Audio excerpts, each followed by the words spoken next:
तो चलिए स्टार्ट करते हैं।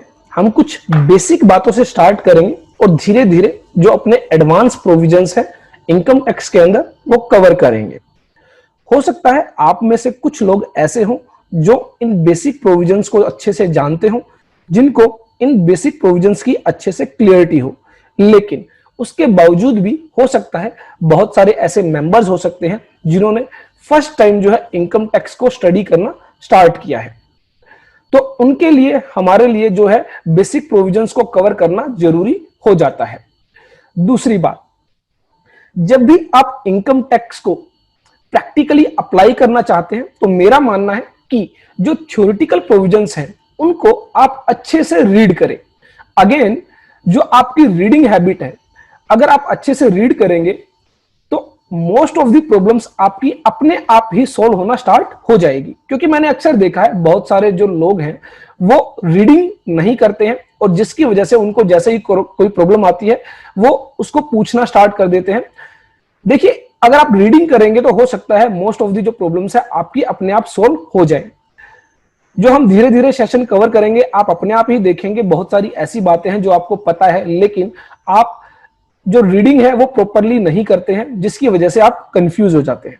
तो चलिए स्टार्ट करते हैं। हमारी जो बेसिक टर्म्स है, बेसिक टर्म्स जो इनकम टैक्स रिटर्न फाइलिंग्स के रिगार्डिंग अगर मैं बात करूं, as a income tax practitioner, जब आप इनकम टैक्स में प्रैक्टिस करते हैं या फिर आप कहीं पर जॉब कर रहे हैं और वहां पर आपको इनकम टैक्स प्रोविजंस का पता होना जरूरी है, तो कुछ ऐसी बेसिक टर्म्स हैं जो बार बार आप लोगों के सामने आती है और अगर आपको उनके रिगार्डिंग अच्छे से क्लियरिटी नहीं है तो बार बार आप उनको लेकर कंफ्यूज रहेंगे और वो जो बेसिक टर्म्स हैं उन्हीं की वजह से आप जो है इनकम टैक्स में अच्छी प्रैक्टिस नहीं कर पाएंगे।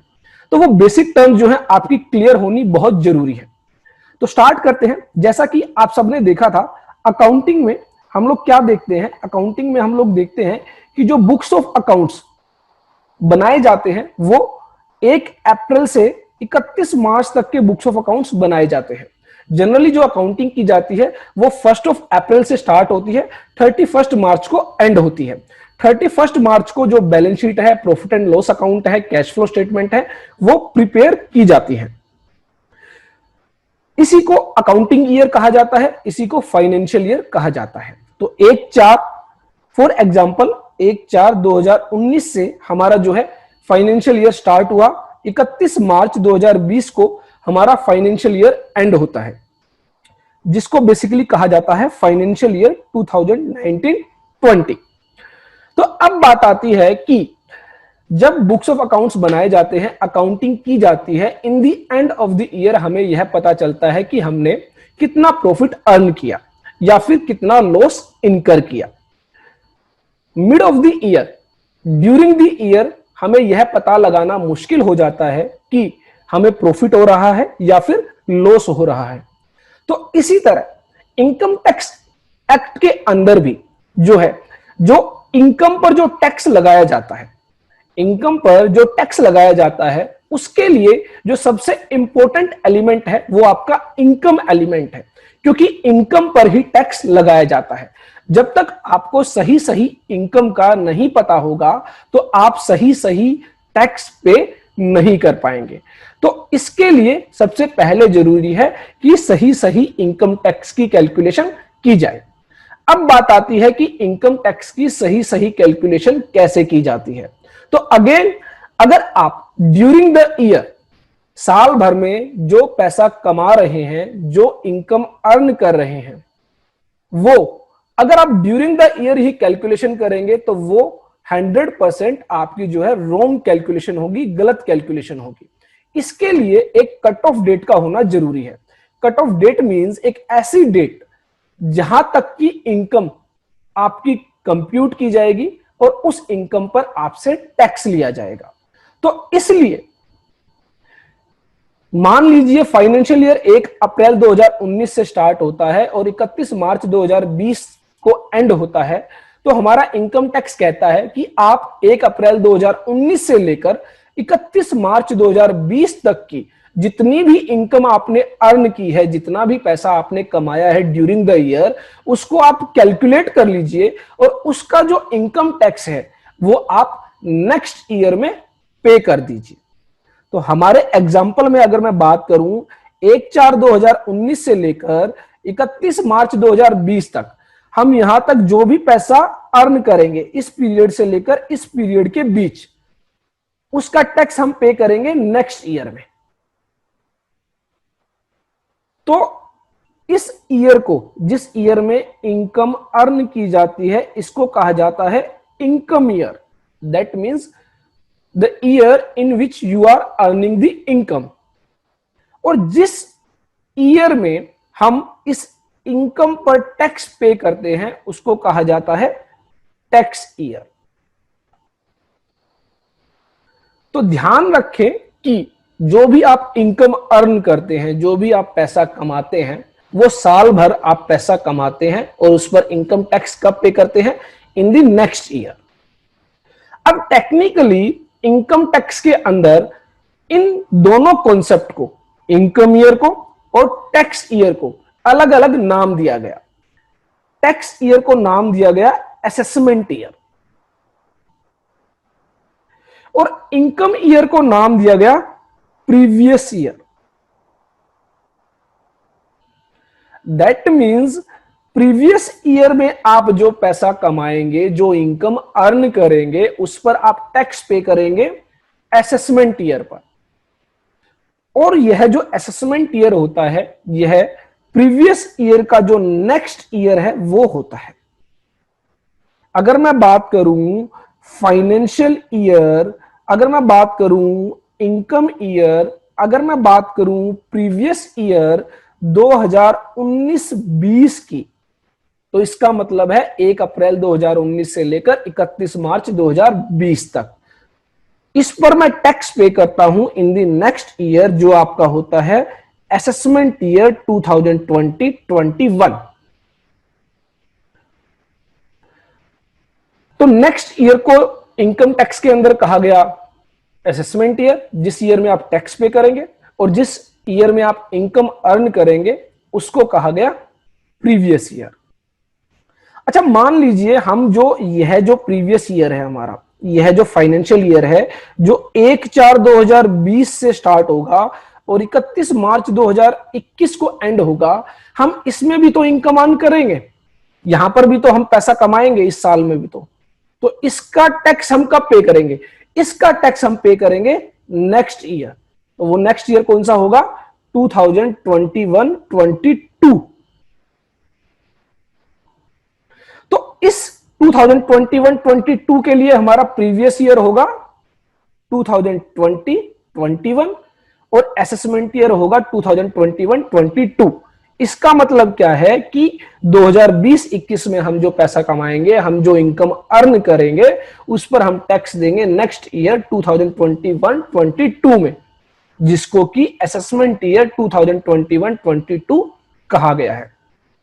तो जनरली जब आप इनकम टैक्स में प्रैक्टिस करेंगे तो आप लोग देखेंगे कि इनकम टैक्स का जो ईयर है वो एक साल आगे चलता है। उसका बेसिक रीजन यही है। फॉर एग्जांपल, अगर आप जो अभी इनकम टैक्स रिटर्न फाइल करेंगे, वो इनकम टैक्स रिटर्न फाइल करेंगे आप 2020-21 असेसमेंट ईयर की, तो यहां पर वर्ड यूज किया गया है असेसमेंट ईयर। तो इसका मतलब इनकम कौन से ईयर की होगी? इसके अंदर इनकम होगी आपकी प्रीवियस ईयर 2019-20 की। तो कुछ लोग कंफ्यूज हो जाते हैं कि असेसमेंट ईयर 2020-21 यहां पर लिखा गया है, जबकि 2020-21 तो अभी करंट ईयर में चल रहा है। तो यहां पर ध्यान रखें, यहां पर वर्ड यूज किया गया है असेसमेंट ईयर, और असेसमेंट ईयर का मतलब है टैक्स ईयर, जिस ईयर में आप टैक्स पे करेंगे। कौन सा टैक्स? जो आपने इनकम अर्न की है उससे पिछले साल में, प्रीवियस ईयर में। तो प्रीवियस ईयर 19-20 में जो आप पैसा, जो आप इनकम अर्न करेंगे, उस पर आप टैक्स पे करेंगे 2020-21 में। तो इसलिए इनकम टैक्स के अंदर आप देखेंगे मोस्टली जगह पर आपको असेसमेंट ईयर वर्ड दिखाई देगा। तो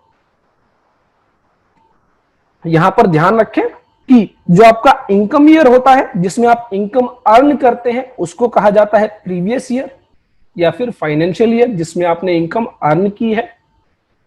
और उस इनकम पर जब आप टैक्स पे करेंगे उसको कहा गया है टैक्स ईयर, और टेक्निकली इसको नाम दिया गया है असेसमेंट ईयर का।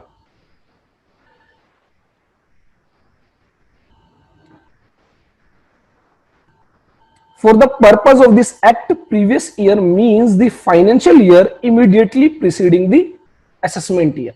प्रीवियस ईयर का मतलब यह है कि असेसमेंट ईयर से जो जस्ट पहले वाला साल है जिसमें आपने इनकम अर्न की है उसको प्रीवियस ईयर कहा जाता है, और असेसमेंट ईयर प्रीवियस ईयर से जो नेक्स्ट ईयर है जिसमें आप टैक्स पे करेंगे उसको आप असेसमेंट ईयर का नाम देंगे। उसके बाद जो यह असेसमेंट ईयर है और जो यह प्रीवियस ईयर है, यह दोनों ही आपके 1 अप्रैल से स्टार्ट होंगे और 31 मार्च को एंड होंगे। तो अगर मैं बात करूं प्रीवियस ईयर की 2019-20, तो इसका सीधा सा मतलब है 1 अप्रैल 2019 से लेकर 31 मार्च 2020, और इसका असेसमेंट ईयर जो कहलाएगा वो 2020-21 कहलाएगा, जिसका मतलब है 1/4/2020 से लेकर 31 मार्च 2021। अच्छा, मान लीजिए किसी ने नया बिजनेस सेटअप किया है, उससे पहले उसकी कोई भी इनकम नहीं थी। अगेन जो हमने अपने अकाउंटिंग मॉड्यूल में भी कवर किया था, तो इन दैट सिचुएशन जो है प्रीवियस ईयर कहां से स्टार्ट होगा। यहां पर तो हमने देखा 1 अप्रैल से, लेकिन मान लीजिए मिस्टर एक्स है। अब मिस्टर एक्स की कोई भी इनकम नहीं थी, कोई भी इनकम इनकी नहीं थी। इन्होंने फर्स्ट टाइम जो इनकी इनकम स्टार्ट हुई वो इनकम स्टार्ट हुई इनकी लेट से 7 जून 2019 से। तो इनका फर्स्ट प्रीवियस ईयर स्टार्ट होगा 7 जून 2019 से लेकर 31 मार्च 2020 तक। तो प्रीवियस ईयर होगा 7 जून 2019 से लेकर 31 मार्च 2020 तक। दैट मींस इस पीरियड में ये जो भी पैसा कमाएंगे उस पर टैक्स पे करेंगे नेक्स्ट ईयर, जो कि असेसमेंट ईयर होगा 2020-21। और ये आपको ध्यान रखना है, असेसमेंट ईयर आपका जो है 1 अप्रैल 2020 से ही स्टार्ट होगा और 31 मार्च 2021 को ही एंड होगा। तो जैसे हमने अकाउंटिंग के अंदर देखा था, अगर आप कोई नया बिजनेस जो है स्टार्ट करते हैं तो उसके अंदर आपने देखा था जिस डेट से आप बिजनेस स्टार्ट करते हैं वहां से लेकर नेक्स्ट जो आपका 31 मार्च जो है डेट आती है, 31 मार्च डेट आती है, वो आपका फर्स्ट अकाउंटिंग ईयर कहलाता है। उसके बाद आपका जो है सेम रूल फॉलो होगा, 1 अप्रैल से स्टार्ट होगा, 31 मार्च को एंड होगा। इनकम टैक्स के अंदर भी जो है यही कॉन्सेप्ट है।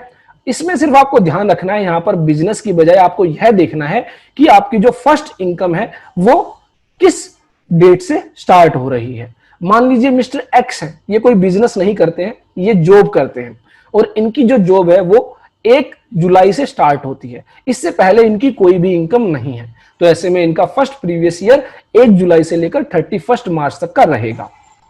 तो यहां पर इनकम टैक्स के अंदर जो है वो आपको कॉन्सेप्ट चेक करना है इनकम से। इनकम कब से स्टार्ट हुई है?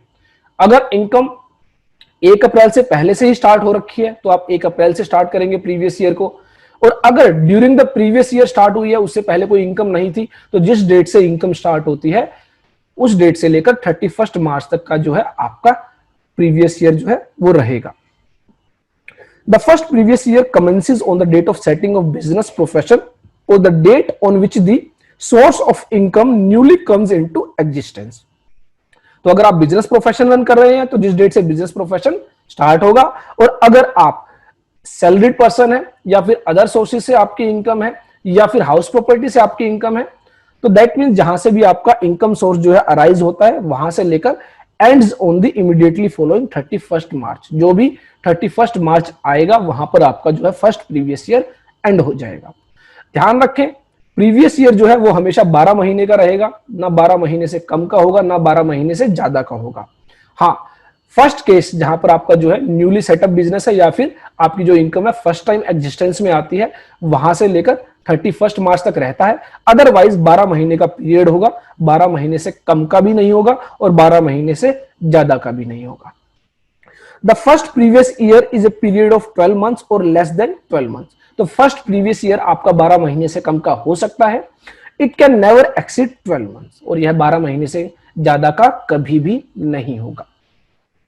The second and subsequent previous year are always of 12 months. तो अप्रैल से स्टार्ट होगा और मार्च में एंड होगा। तो ये आपको कॉन्सेप्ट ध्यान रखना है इनकम टैक्स के अंदर, प्रीवियस ईयर का और असेसमेंट ईयर का। इसी से बेसिकली आपकी जो है इनकम टैक्स की स्टार्टिंग हो जाती है। जब भी आप देखेंगे जनरली इनकम टैक्स के अंदर हम 5 हेड्स ऑफ इनकम कवर करेंगे कि जो आपकी इनकम है उसको 5 हेड्स में बांटा गया है। Income from salary, income from house property, income from capital gain, income from business and profession और इनकम फ्रॉम अदर सोर्सेज। इन 5 हेड्स के अलावा कहीं पर भी आपकी कोई इनकम नहीं होगी। तो ऐसे में हम देखेंगे जब भी हम इन 5 हेड्स को कवर करेंगे तो वहां पर जनरली 2 ही टर्म्स यूज की जाएंगी, प्रीवियस ईयर और असेसमेंट ईयर, और सबसे ज्यादा टर्म यूज की जाएगी असेसमेंट ईयर। तो आपको इस प्रीवियस ईयर और असेसमेंट ईयर के कॉन्सेप्ट को हमेशा ध्यान रखना है।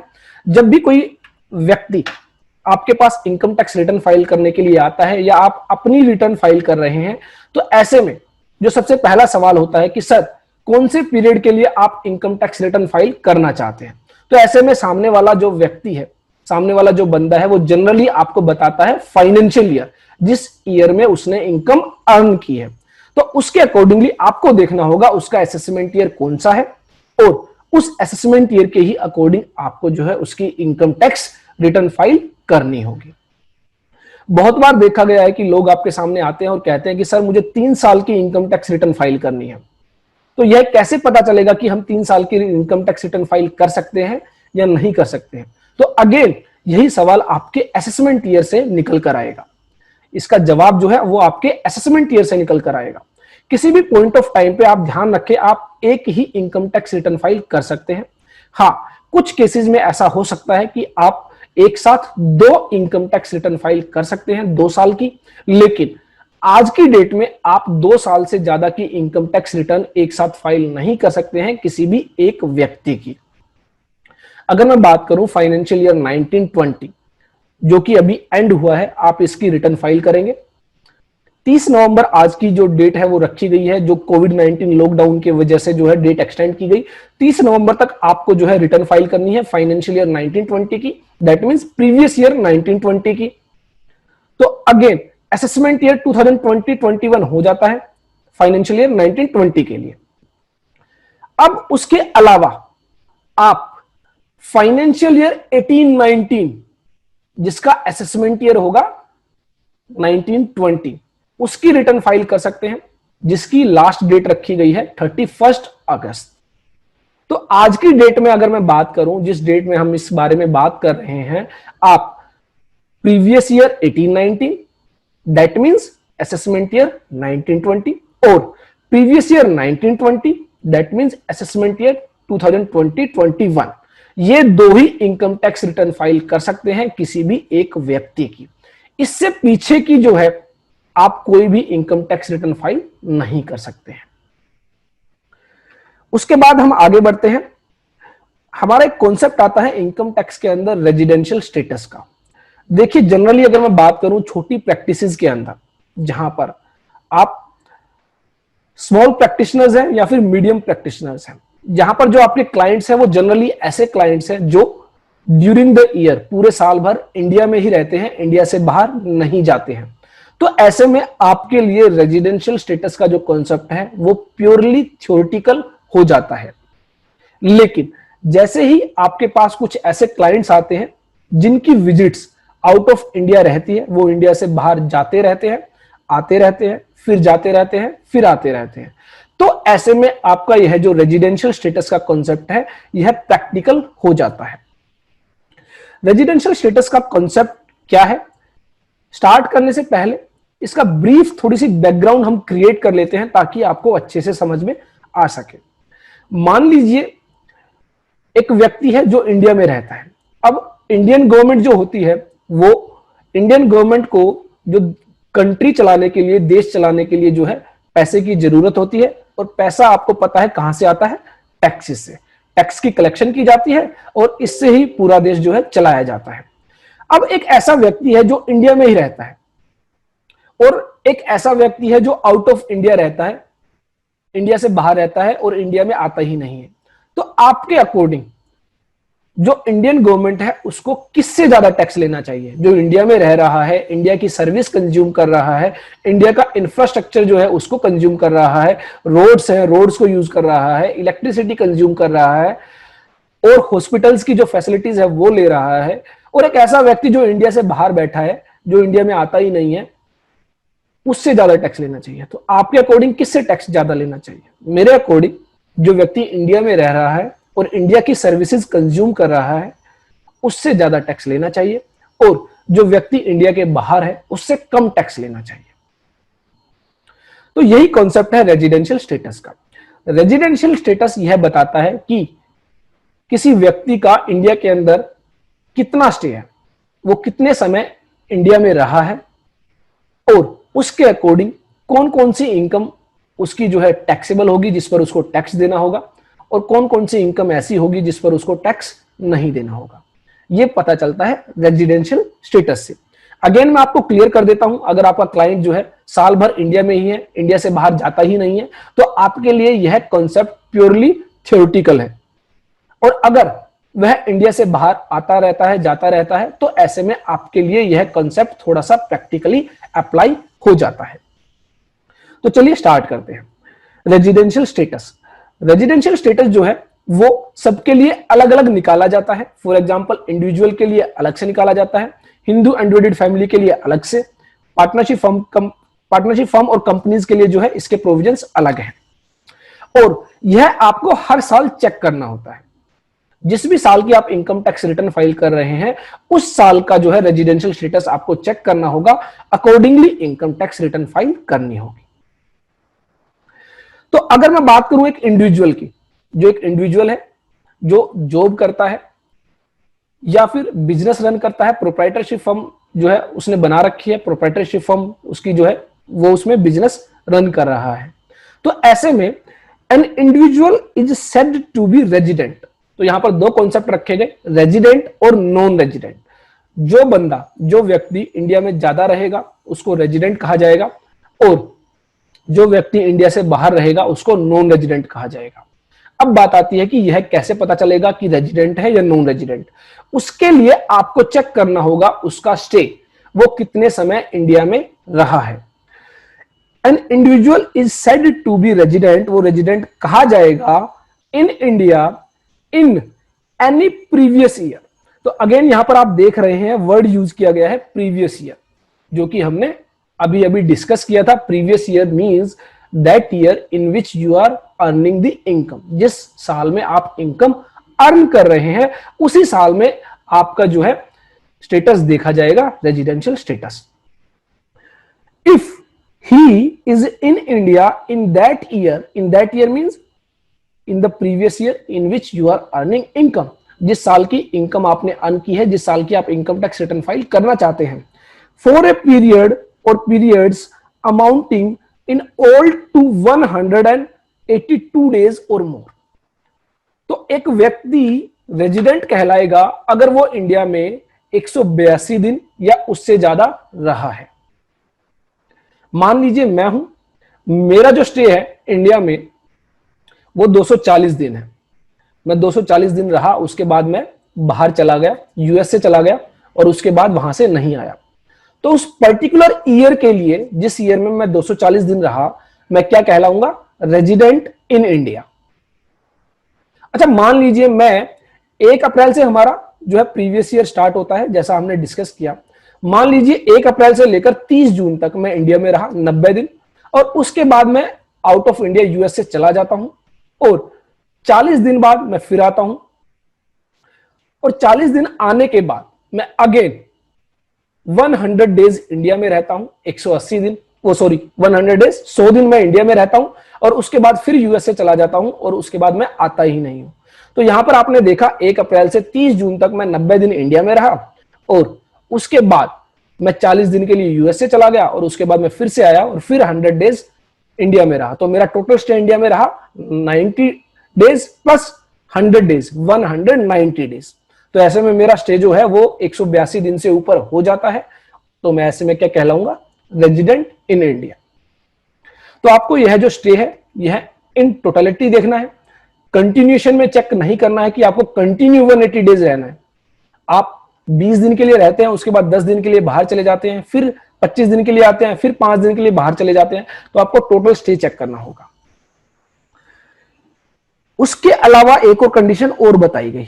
और का मतलब यह है कि आप अगर पहली कंडीशन पूरी कर देते हैं तो ठीक है, अगर आप वह पूरी नहीं कर पाते हैं तो आप दूसरी कंडीशन पूरी कर दीजिए। अगर आपने दूसरी कंडीशन पूरी कर दी तो भी आप क्या कहलाएंगे, रेजिडेंट इन इंडिया। तो मान लीजिए मैं पहली कंडीशन पूरी नहीं करता हूं, दूसरी कंडीशन पूरी कर लेता हूं, तो मैं क्या कहलाऊंगा, रेजिडेंट इन इंडिया। मान लीजिए मैं पहली कंडीशन भी पूरी कर लेता हूं और दूसरी कंडीशन भी पूरी कर लेता हूं, तो भी मैं क्या कहलाऊंगा, रेजिडेंट इन इंडिया। लेकिन अगर मैं ये कंडीशन भी पूरी नहीं कर पाता हूं और ये कंडीशन भी पूरी नहीं कर पाता हूं, तो ऐसे में मैं रेजिडेंट इन इंडिया नहीं कहलाऊंगा।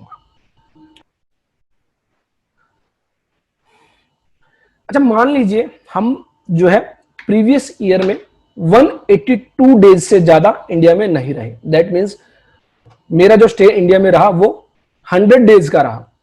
100 दिन मैं इंडिया में रहा, उसके बाद मैं यूएसए चला गया और मैं वापस नहीं आया। तो ऐसे में मेरी पहली कंडीशन तो पूरी नहीं होती है। तो दैट मीन्स इसका मतलब यह है कि मैं जो है रेजिडेंट इन इंडिया नहीं हूं अकॉर्डिंग टू फर्स्ट कंडीशन। तो इसके लिए एक और कंडीशन दी गई इनकम टैक्स के अंदर कि अगर आप पहली कंडीशन पूरी नहीं करते हैं तो आपके लिए दूसरी कंडीशन चेक की जाएगी। अगर आप दूसरी कंडीशन पूरी कर देते हैं तो भी हम आपको क्या मानेंगे, रेजिडेंट इन इंडिया। दूसरी कंडीशन बताई गई कि जो आप प्रीवियस ईयर में 182 डेज चेक कर रहे थे ना, वो आप अब चेक कीजिए 60 डेज। अगर आप प्रीवियस ईयर में 60 डेज या उससे ज्यादा रहे हैं और उसके साथ ही उससे पिछले 4 सालों में, प्रीवियस ईयर से पिछले 4 सालों में अगर आप इंडिया में 365 डेज या उससे ज्यादा रहे हैं, तो भी ऐसे में आप रेजिडेंट कहलाएंगे। तो आपको क्या चेक करना है, आपको चेक करना है कि प्रीवियस ईयर में आपका स्टे है 60 डेज से ज्यादा है, 60 डेज है या उससे ज्यादा है, और उसके साथ ही पिछले 4 सालों में आपका स्टे 365 डेज या उससे ज्यादा है। अगर ये दोनों कंडीशन आप पूरी कर देते हैं तो आप क्या कहलाएंगे, रेजिडेंट इन इंडिया। तो मान लीजिए अगर मैं बात करूं प्रीवियस ईयर की, अगर मैं बात करूं प्रीवियस ईयर 2019-20 की, इसका असेसमेंट ये कहलाएगा 2020-21। प्रीवियस ईयर 1920 की मुझे इनकम टैक्स रिटर्न फाइल करनी है, तो ऐसे में मुझे क्या चेक करना होगा, मुझे उस व्यक्ति का, उस बंदे का, उस क्लाइंट का जो है रेजिडेंशियल स्टेटस चेक करना होगा कि वो रेजिडेंट इन इंडिया है या नहीं है। रेजिडेंट इन इंडिया है या नहीं, उसके लिए मुझे चेक करना होगा 1 अप्रैल 2019 से लेकर 31 मार्च 2020 के बीच उसका स्टे इन इंडिया कितना था। अगर उसका स्टे 182 डेज या उससे ज्यादा इंडिया में था, तो वह क्या कहलाएगा, रेजिडेंट इन इंडिया। अगर मान लो उसका स्टे 182 डेज से कम था, तो मुझे क्या चेक करना होगा, सेकंड कंडीशन चेक करनी होगी कि 1 अप्रैल 2019 से लेकर 31 मार्च 2020 के बीच उसका जो स्टे है, उसका स्टे होना चाहिए 60 डेज या 60 डेज से ज्यादा इन इंडिया, प्लस उसके साथ ही मुझे क्या चेक करना है, मुझे चेक करना है कि 1 अप्रैल 2015 से लेकर 31 मार्च 2019 तक, ये जो 4 साल है, इस 4 साल में उसका स्टे इंडिया में कितना होना चाहिए, 365 डेज और मोर। अगर मैं ये दोनों कंडीशन 60 डेज और 365 डेज दोनों कंडीशन पूरी कर लेता हूं, तो भी मैं क्या कहलाऊंगा, रेजिडेंट इन इंडिया। बस आपको ध्यान रखना है, या तो आप ये कंडीशन पूरी कर दें या फिर सेकंड कंडीशन पूरी कर दें, दोनों में से कोई भी एक कंडीशन पूरी कर दो, आप रेजिडेंट इन इंडिया कहलाओगे। और अगर आप रेजिडेंट इन इंडिया बन जाते हो तो आपसे ज्यादा टैक्स वसूला जाएगा। अगर आप दोनों ही कंडीशन पूरी नहीं करते हो तो आप क्या कहलाएंगे, नॉन रेजिडेंट। तो यहां पर an individual is said to be resident in India in any previous year if is in India in that year for a period or periods amounting in all to 182 days or more. तो 182 दिन से ज्यादा का stay देखा जाएगा। और अगर आप पहली कंडीशन पूरी नहीं कर पाते हैं, आपका स्टे 182 डेज से कम है, तो दूसरी कंडीशन देखेंगे कि in the previous year your stay is 60 days और more and during the 4 years preceding that year means previous year से पिछले 4 साल में आपका स्टे कितना होना चाहिए, 365 डेज और मोर। तो ये दोनों कंडीशन आप पूरी कर देते हैं तो भी आप रेजिडेंट इन इंडिया कहलाएंगे। उसके बाद हमने यह तो देख लिया कि एक इंडिविजुअल जो है या तो वो रेजिडेंट है या फिर नॉन रेजिडेंट है। रेजिडेंट और नॉन रेजिडेंट कैसे पता लगेगा, ये हमने चेक कर लिया उसके स्टे से। उसका स्टे जो है इंडिया में कितना था, वो कितने दिन इंडिया में रहा। अब बात आती है कि सरकार ने कहा, इंडियन गवर्नमेंट ने कहा कि जो व्यक्ति इंडिया में रेजिडेंट है, उसको अगेन हम 2 कैटेगरीज में डिवाइड कर देते हैं। भाई उसका स्टे इंडिया में ज्यादा है इसलिए हमने उसको रेजिडेंट तो बना दिया, लेकिन हम फिर से एक बार चेक करेंगे कि उसका स्टे इंडिया में कितना है। अगर उसका स्टे बहुत ज्यादा है तो हम उसको रेजिडेंट एंड ऑर्डिनरी रेजिडेंट मानेंगे। ऑर्डिनरी रेजिडेंट मींस जो यहीं का रेजिडेंट है, जो जनरली इंडिया में ही रहता है। और अगर उसका स्टे थोड़ा कम हुआ तो हम उसको resident and not ordinary resident मानेंगे। तो अगेन वही बात आ जाती है, जो रेजिडेंट एंड ऑर्डिनरी रेजिडेंट होगा, जिसका स्टे बहुत ज्यादा इंडिया में है, उससे ज्यादा टैक्स वसूला जाएगा। और जो resident and not ordinary resident होगा, जिसका स्टे थोड़ा कम है, उससे थोड़ा कम टैक्स वसूला जाएगा। और तीसरा जो नॉन रेजिडेंट रह गया, उससे सबसे कम वसूला जाएगा। तो ये 3 कैटेगरीज बन गई एक इंडिविजुअल के केस में, या तो वो रेजिडेंट है या फिर नॉन रेजिडेंट है। और अगर वो रेजिडेंट है तो वो या तो ऑर्डिनरी रेजिडेंट होगा या फिर नॉट ऑर्डिनरी रेजिडेंट होगा। तो अब हमने ये तो देख लिया कि वो रेजिडेंट है। हमने जो है पहली कंडीशन जो है अप्लाई की 182 डेज की, और दूसरी कंडीशन अप्लाई की 365 डेज प्लस 60 डेज की। तो वहां से हमें पता चल गया कि वो रेजिडेंट है या नहीं है। उसके बाद हमें फिर से चेक करना होगा, अगर वो रेजिडेंट है तो। अगर वो नॉन रेजिडेंट हो गया तो हमें चेक करना नहीं है। अगर वो रेजिडेंट निकला तो हमें फिर से चेक करना होगा कि वो ऑर्डिनरी रेजिडेंट है या फिर नॉट ऑर्डिनरी रेजिडेंट है। तो इसके लिए बताया गया, an individual is said to be resident and ordinary resident. इसको हम बोलते हैं ROR, resident and ordinary resident. दूसरा जो है resident not ordinary resident, RNOR। तो एक रेजिडेंट को हमें 2 कैटेगरीज में डिवाइड करना होता है, या तो वो ROR होगा या फिर RNOR होगा। अगर वो दोनों कंडीशन पूरी कर देता है तो वो क्या कहलाएगा, ROR। अगर वो एक कंडीशन पूरी करता है तो वो क्या कहलाएगा, RNOR। अगर वो एक भी कंडीशन पूरी नहीं करता है तो भी वो क्या कहलाएगा, RNOR। तो ध्यान रखें, दोनों कंडीशन पूरी करनी जरूरी है अगर वो ऑर्डिनरी रेजिडेंट होना चाहिए। If he is resident in any 2 out of the last 10 years preceding the relevant previous year। तो यहां पर कहा गया कि रेलिवेंट प्रीवियस ईयर मतलब जो हमने देखा था कि हम 2019-20 प्रीवियस ईयर के लिए यह चेक करना चाहते हैं कि वो रेजिडेंट है या नहीं है।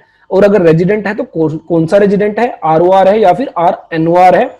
तो हमें प्रीवियस ईयर 1920 के लिए क्या करना होगा, इससे पिछले जो 10 साल है, 10 years,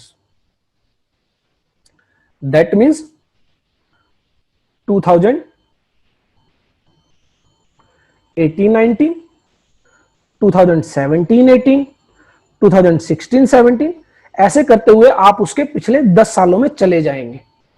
और इन पिछले 10 सालों में अगर वो किन्हीं 2 प्रीवियस ईयर में भी रेजिडेंट है तो हमारी पहली कंडीशन पूरी हो जाती है। तो अगर मैं 19-20 प्रीवियस ईयर के लिए चेक करना चाहता हूं, वो ROR है या फिर RNOR है, तो मुझे इसके लिए क्या करना होगा, प्रीवियस ईयर 1920 से पिछले जो 10 साल हैं, उन 10 सालों में क्या वो 2 साल के लिए भी रेजिडेंट था।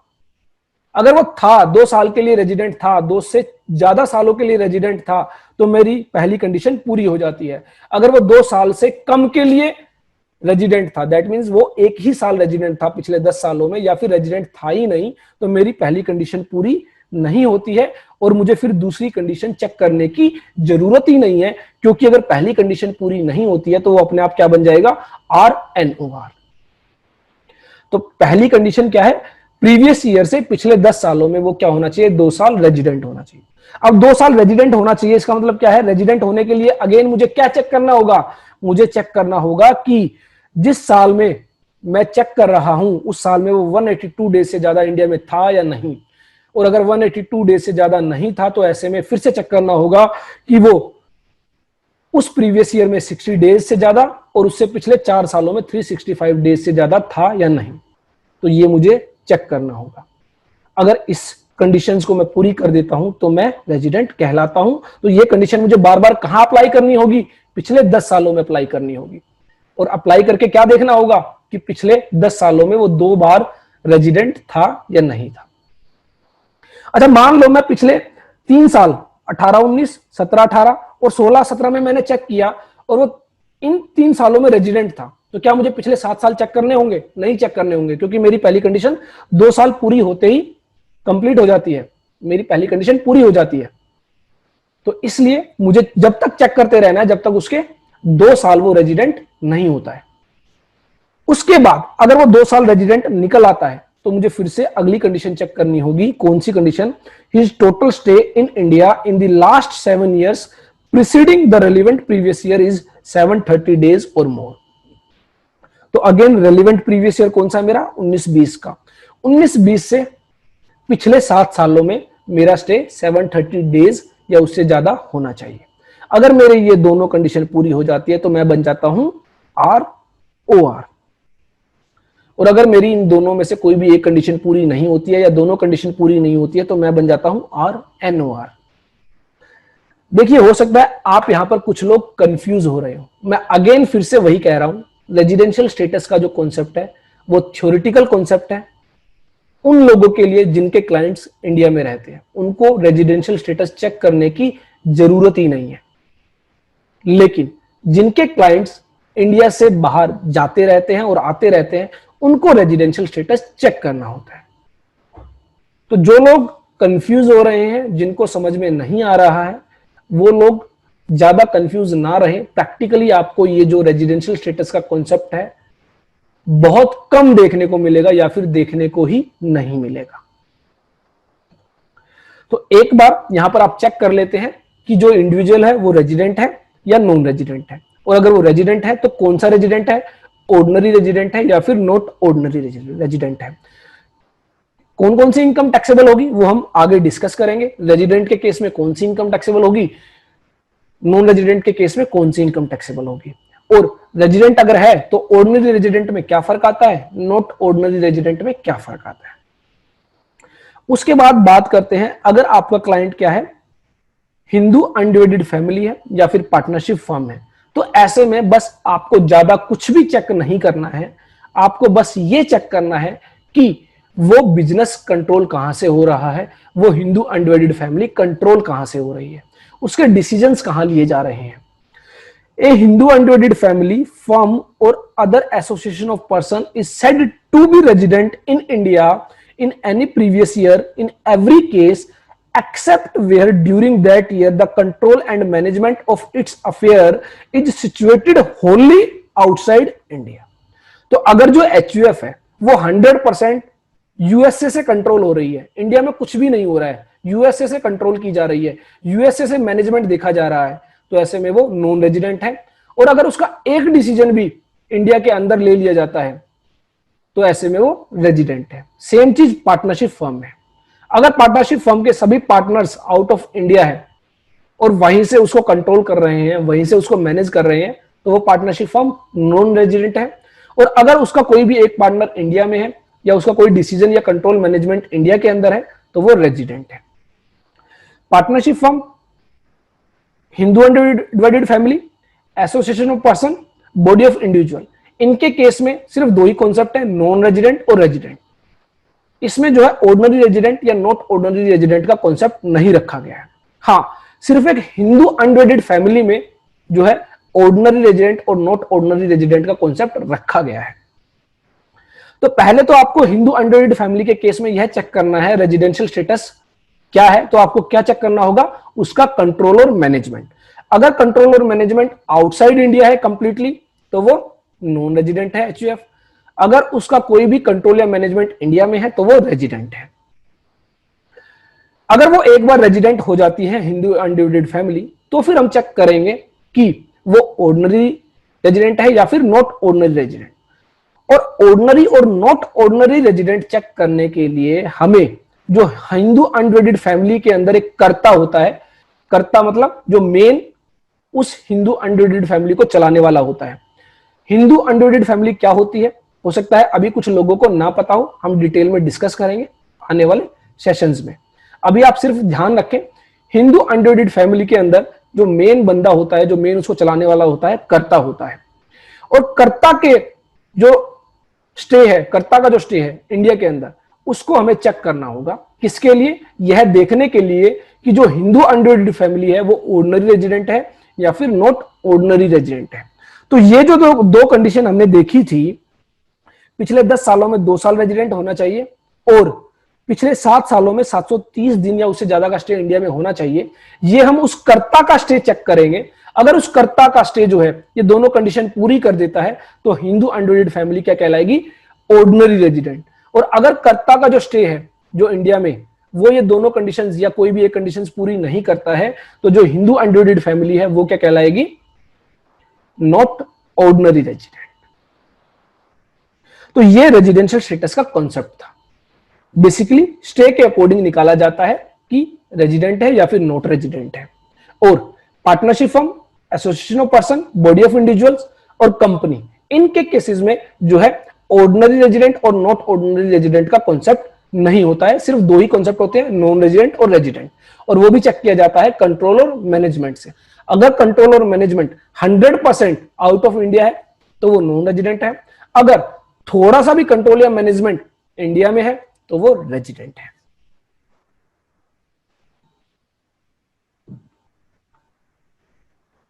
अब उसके बाद बात आती है कि रेजिडेंशियल स्टेटस के अकॉर्डिंग क्या टैक्सेबिलिटी होती है।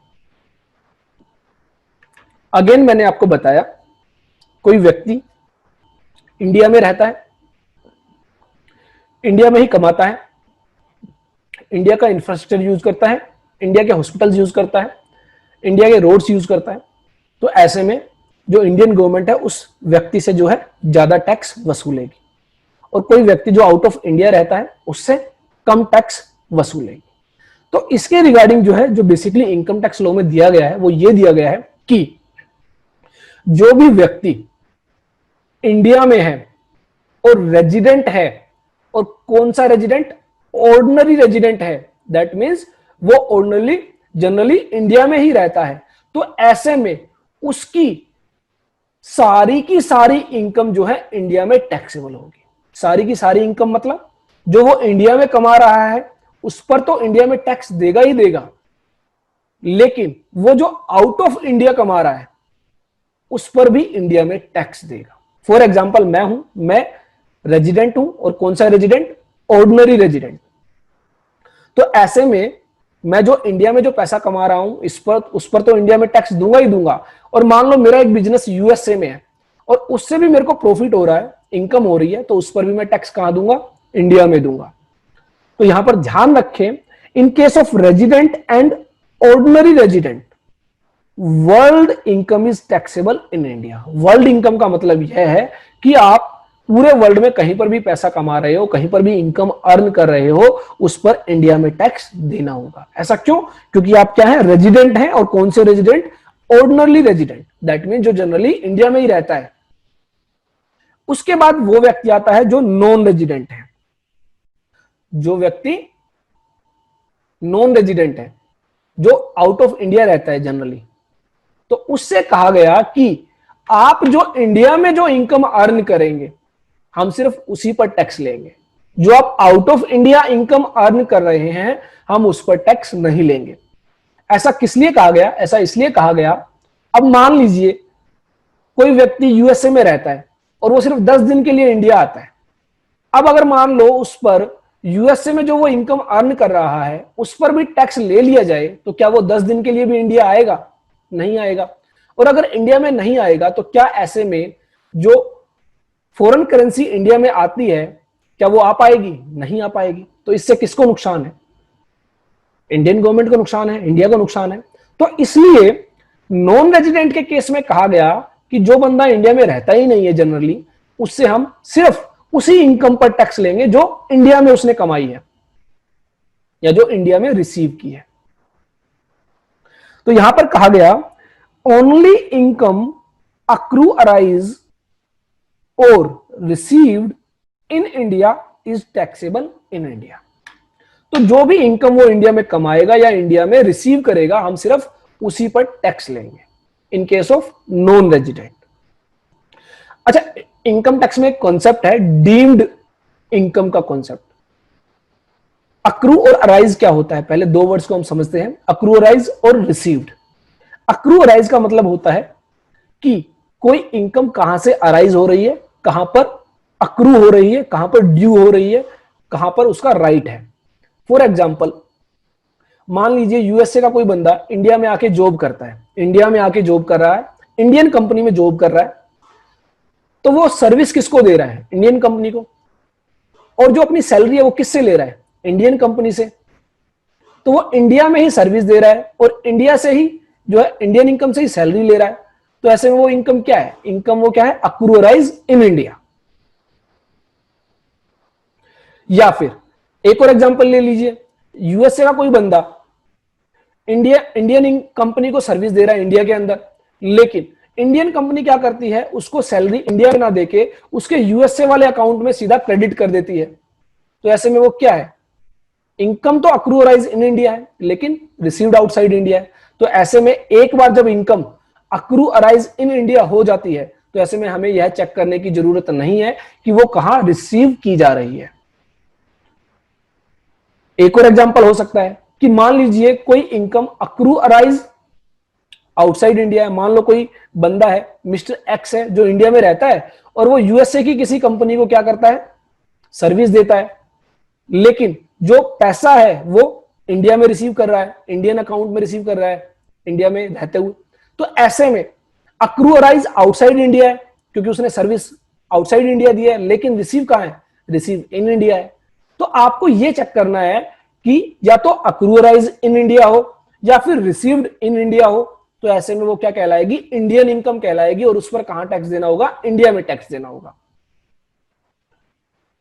तो ध्यान रखें, नॉन रेजिडेंट के केस में सिर्फ यही कॉन्सेप्ट रखा गया, income accrue arise in India और या फिर रिसीव्ड इन इंडिया, वो क्या रहेगी? इंडिया में टैक्सेबल रहेगी।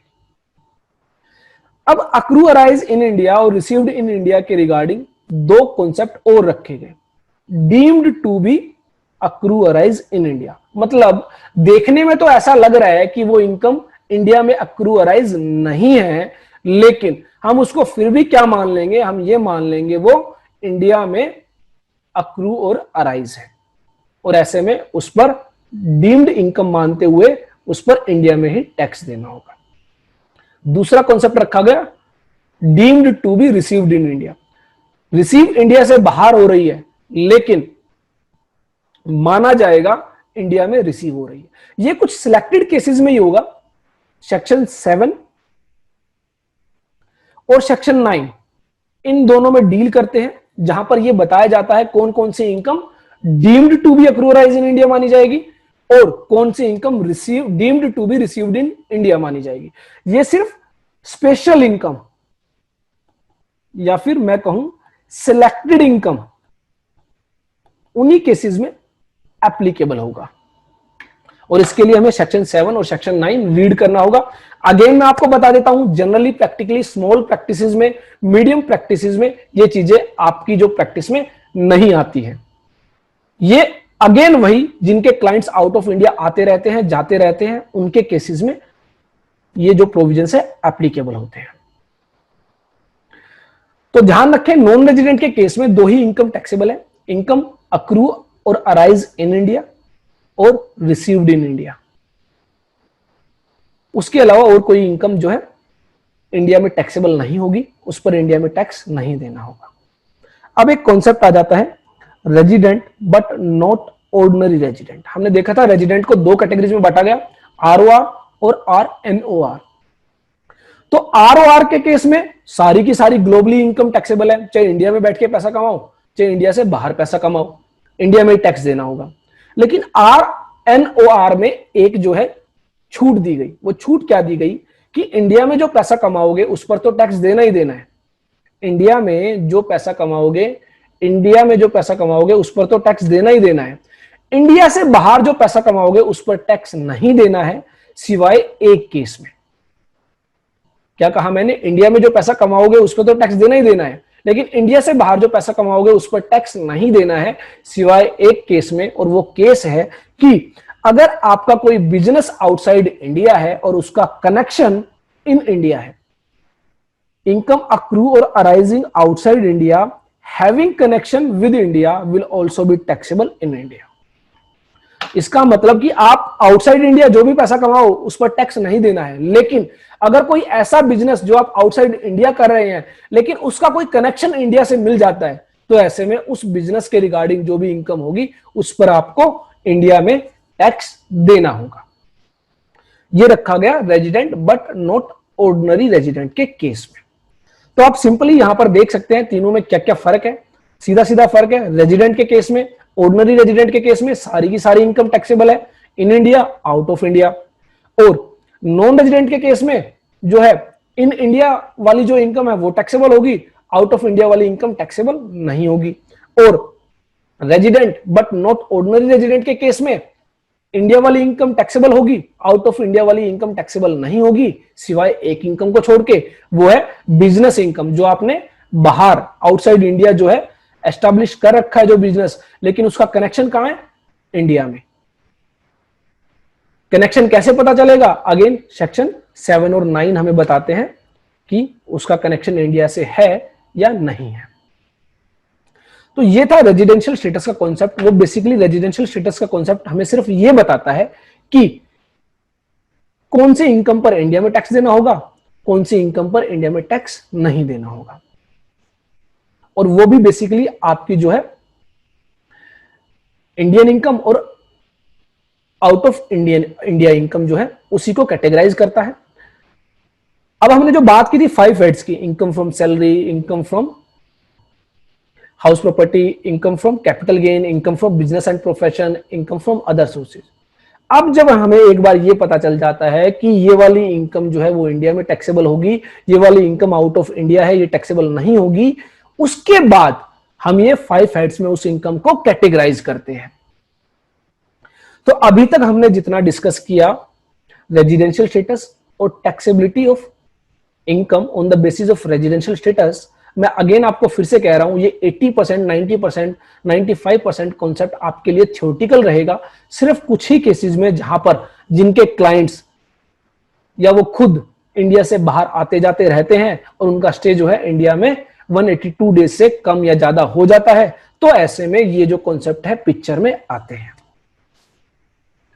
चलिए उसके बाद हम बात करते हैं कुछ और बेसिक टर्म्स की। Assessing officer. अब हमने देखा कि इनकम टैक्स के अंदर इनकम पर जो है टैक्स देना होता है, इनकम पर जो है टैक्स देना होता है। अब इनकम पर टैक्स की कैलकुलेशन हम खुद ही करते हैं, अपनी इनकम खुद ही कंप्यूट करते हैं और खुद ही उस इनकम पर इनकम टैक्स पे करते हैं और अपनी इनकम टैक्स रिटर्न फाइल कर देते हैं। लेकिन हो सकता है आपने जो इनकम कंप्यूट की वो गलत कंप्यूट की। आपकी इनकम बनती थी 5 लाख रुपए, लेकिन आपने इनकम कंप्यूट की 3 लाख रुपए और उस 3 लाख रुपए पर टैक्स पे कर दिया, लेकिन 5 लाख रुपए की इनकम पर जो टैक्स बनता था वो आप पे नहीं कर सके। अब हो सकता है ये आपने जानबूझकर किया हो या फिर हो सकता है आपसे कोई गलती हो गई हो, उसकी वजह से हो गया हो। तो इसलिए आपने इनकम सही कंप्यूट की या नहीं की, आपने इनकम टैक्स सही कैलकुलेट किया या नहीं किया, इसके लिए एक ऑफिसर जो है अपॉइंट किया जाता है इनकम टैक्स के अंदर। तो इनकम टैक्स के अंदर एक ऑफिसर अपॉइंट किया जाता है जिसको कहा जाता है असेसिंग ऑफिसर। असेसिंग ऑफिसर का मतलब, असेसिंग का मतलब असेस करना, कंप्यूट करना, कैलकुलेट करना। उस ऑफिसर का काम क्या होगा? उस ऑफिसर का काम होगा कि आपने जो इनकम कंप्यूट की, आपने जो टैक्स कंप्यूट किया, क्या वो सही कंप्यूट किया या नहीं किया। अगर आपने सही कंप्यूट किया है तो वो आपको कुछ नहीं कहेगा। अगर आपने सही कंप्यूट नहीं किया है तो वो आपके ऊपर इंटरेस्ट लगाएगा, आपके ऊपर पेनल्टी लगाएगा। तो ऐसे में assessing officer is the person authorized to assess the income tax return you have filed, and if he find any discrepancy in your filed return he will send you a notice. तो यहां पर कहा गया जो आपने income tax return file की है उसको चेक करेगा, उस रिटर्न के अंदर अगर कोई गलती नजर आती है तो आपको क्या करेगा? नोटिस भेज देगा कि सर इसके अंदर मुझे ये कमियां नजर आ रही है, ये गलतियां नजर आ रही हैं, आप इसके रिगार्डिंग एक्सप्लेनेशन दीजिए, जवाब दीजिए। These assessing officers are present across the country and sit at their designated offices. इनके लिए अलग अलग ऑफिसेज बनाए गए हैं, उन ऑफिसेज में ये होते हैं और ऑल ओवर कंट्री ये जो है इनको रखा गया है। The income tax ward circle denotes the jurisdiction of an income tax assessing officer. अब मुझे कैसे पता चले कि मेरा असेसिंग ऑफिसर कौन है, कौन मेरी इनकम टैक्स रिटर्न को चेक कर सकता है? तो इसके लिए जुरिडिक्शन होती है। जुरिडिक्शन मतलब जहां पर आपके जो जो इनकम टैक्स रिटर्न है उसको प्रोसेस किया जाएगा, उसको चेक किया जाएगा। फॉर एग्जाम्पल अगर मैं हरियाणा में हूं तो हरियाणा में डिस्ट्रिक्ट लेवल पर जो है इनकम टैक्स डिपार्टमेंट्स बनाए गए हैं। तो मैं जिस डिस्ट्रिक्ट में फॉल करता हूं मुझे उसके अकॉर्डिंग चेक करना होगा कि मेरा ऑफिसर कौन है। आजकल इनकम टैक्स की जो वेबसाइट है उस पर पता लगाया जा सकता है कि आपकी जो जुरिडिक्शन है कौन सी है। दैट मींस आपका असेसिंग ऑफिसर कहां होगा। लेकिन प्रैक्टिकली अगर मैं बात करूं इन फ्यूचर, यह जो कॉन्सेप्ट है जुरिडिक्शनल ऑफिसर वाला, यह धीरे धीरे खत्म हो जाएगा ड्यू टू करप्शन। करप्शन की वजह से अभी लोग क्या करते हैं, ऑफिसर्स के पास जाते हैं, उनको अंडर द टेबल कुछ पेमेंट करते हैं और जो भी उन्होंने टैक्स की चोरी की है, टैक्स इवेजन किया है, उसको जो है खत्म करवा देते हैं, उस नोटिस को जो है वाइंड अप करा देते हैं, क्लोज करा देते हैं। तो इसीलिए यहां पर देखा गया कि एक faceless, that means faceless means आपको पता ही नहीं होगा कि आपका ऑफिसर कौन है, और वो ऑफिसर आपकी इनकम टैक्स रिटर्न को चेक करेगा इन नियर फ्यूचर, और वो जो गलतियां निकालेगा उसका आपको जवाब देना होगा। अगर आप जवाब दे पाए तो अच्छी बात है, अदरवाइज वो आपके ऊपर इंटरेस्ट पेनल्टी लगा देगा। यह फ्यूचर की बात। तो ध्यान रखना है कि आपकी इनकम टैक्स रिटर्न को कोई ऑफिसर होगा जो चेक कर सकता है। 100% केसेस में आपकी इनकम टैक्स रिटर्न चेक नहीं होती है। 4 से 5 करोड़ लोग इनकम टैक्स रिटर्न फाइल करते हैं, तो ऐसे में सबकी रिटर्न को चेक करना बहुत ज्यादा मुश्किल हो जाता है। तो कुछ सिलेक्टेड केसेस को उठाया जाता है on the basis of the information, जो इंफॉर्मेशन इनकम टैक्स डिपार्टमेंट के पास होती है उनके बेसिस पर कुछ आदमियों को, कुछ व्यक्तियों को, कुछ फर्म्स को, कुछ कंपनीज को सिलेक्ट किया जाता है और उनकी इनकम टैक्स के अकॉर्डिंग चेकिंग की जाती है, जिसको बेसिकली स्क्रूटनी बोलते हैं। आप देखेंगे जब आप इनकम टैक्स में प्रैक्टिस करते हैं तो कुछ केसेस होते हैं जिनको स्क्रूटनी केसेस बोला जाता है। That means income tax department उन केसेस में चेक कर रहा है कि जो व्यक्ति है उसने अपनी सही इनकम डिक्लेयर की है या नहीं की है, उसने सही इनकम टैक्स पे किया है या नहीं किया है। तो असेसिंग ऑफिसर आपको पता होना चाहिए। जब आपको इनकम टैक्स डिपार्टमेंट से नोटिस मिलता है तो आप देखेंगे कि आपका असेसिंग ऑफिसर कौन है और उसके अकॉर्डिंगली आप उस असेसिंग ऑफिसर के पास विजिट करेंगे और जो भी कमियां उन्होंने निकाली है उसका आप जवाब देंगे, एक्सप्लेनेशन देंगे। उसके बाद permanent account number and Aadhaar number, PAN number आप लोगों ने बहुत कॉमनली सुना होगा permanent account number, as a identity proof भी इसको यूज किया जाता है। लेकिन अगर मैं बात करूं इनकम टैक्स की, तो पूरा इनकम टैक्स इस परमानेंट अकाउंट नंबर से चलता है। 10 डिजिट का एक नंबर होता है जो आपको अलॉट किया जाता है by the income tax department. यह जो पैन नंबर है, यह सीबीडीटी इनकम टैक्स डिपार्टमेंट से बनकर आता है और इसके अंदर एक 10 डिजिट का नंबर होता है आपका, जैसा कि आप देख पा रहे हैं ABCDE 1 2 3 4 F। यही जो है इसकी सीक्वेंस होती है। दैट मींस स्टार्टिंग के 5 डिजिट आपके अल्फाबेट्स होते हैं, उसके बाद 4 डिजिट्स आपके नंबर्स होते हैं और लास्ट डिजिट अगेन एक अल्फाबेट होता है। उसके ऊपर क्या लिखा होता है? आपका नाम लिखा होता है, आपका फादर नेम लिखा होता है, आपकी डेट ऑफ बर्थ लिखी होती है। इंडिविजुअल है तो आपकी फोटो भी उसमें आती है, और अगर पार्टनरशिप फर्म है या फिर कंपनी है तो ऐसे में उसके ऊपर कोई फोटो नहीं होती है। तो ये जो बेसिकली परमानेंट अकाउंट नंबर है, ये आपको अलॉट किया जाता है। और जब आप इनकम टैक्स रिटर्न फाइल करते हैं या फिर जब आप अपना इनकम टैक्स पे करते हैं, तो आपको यह परमानेंट अकाउंट नंबर मेंशन करना जरूरी होता है। तो इसका मतलब यह है कि कोई क्लाइंट अगर आपके पास आता है इनकम टैक्स रिटर्न फाइल करने के लिए, उसके पास परमानेंट अकाउंट नंबर होना मैंडेटरी है, कंपल्सरी है।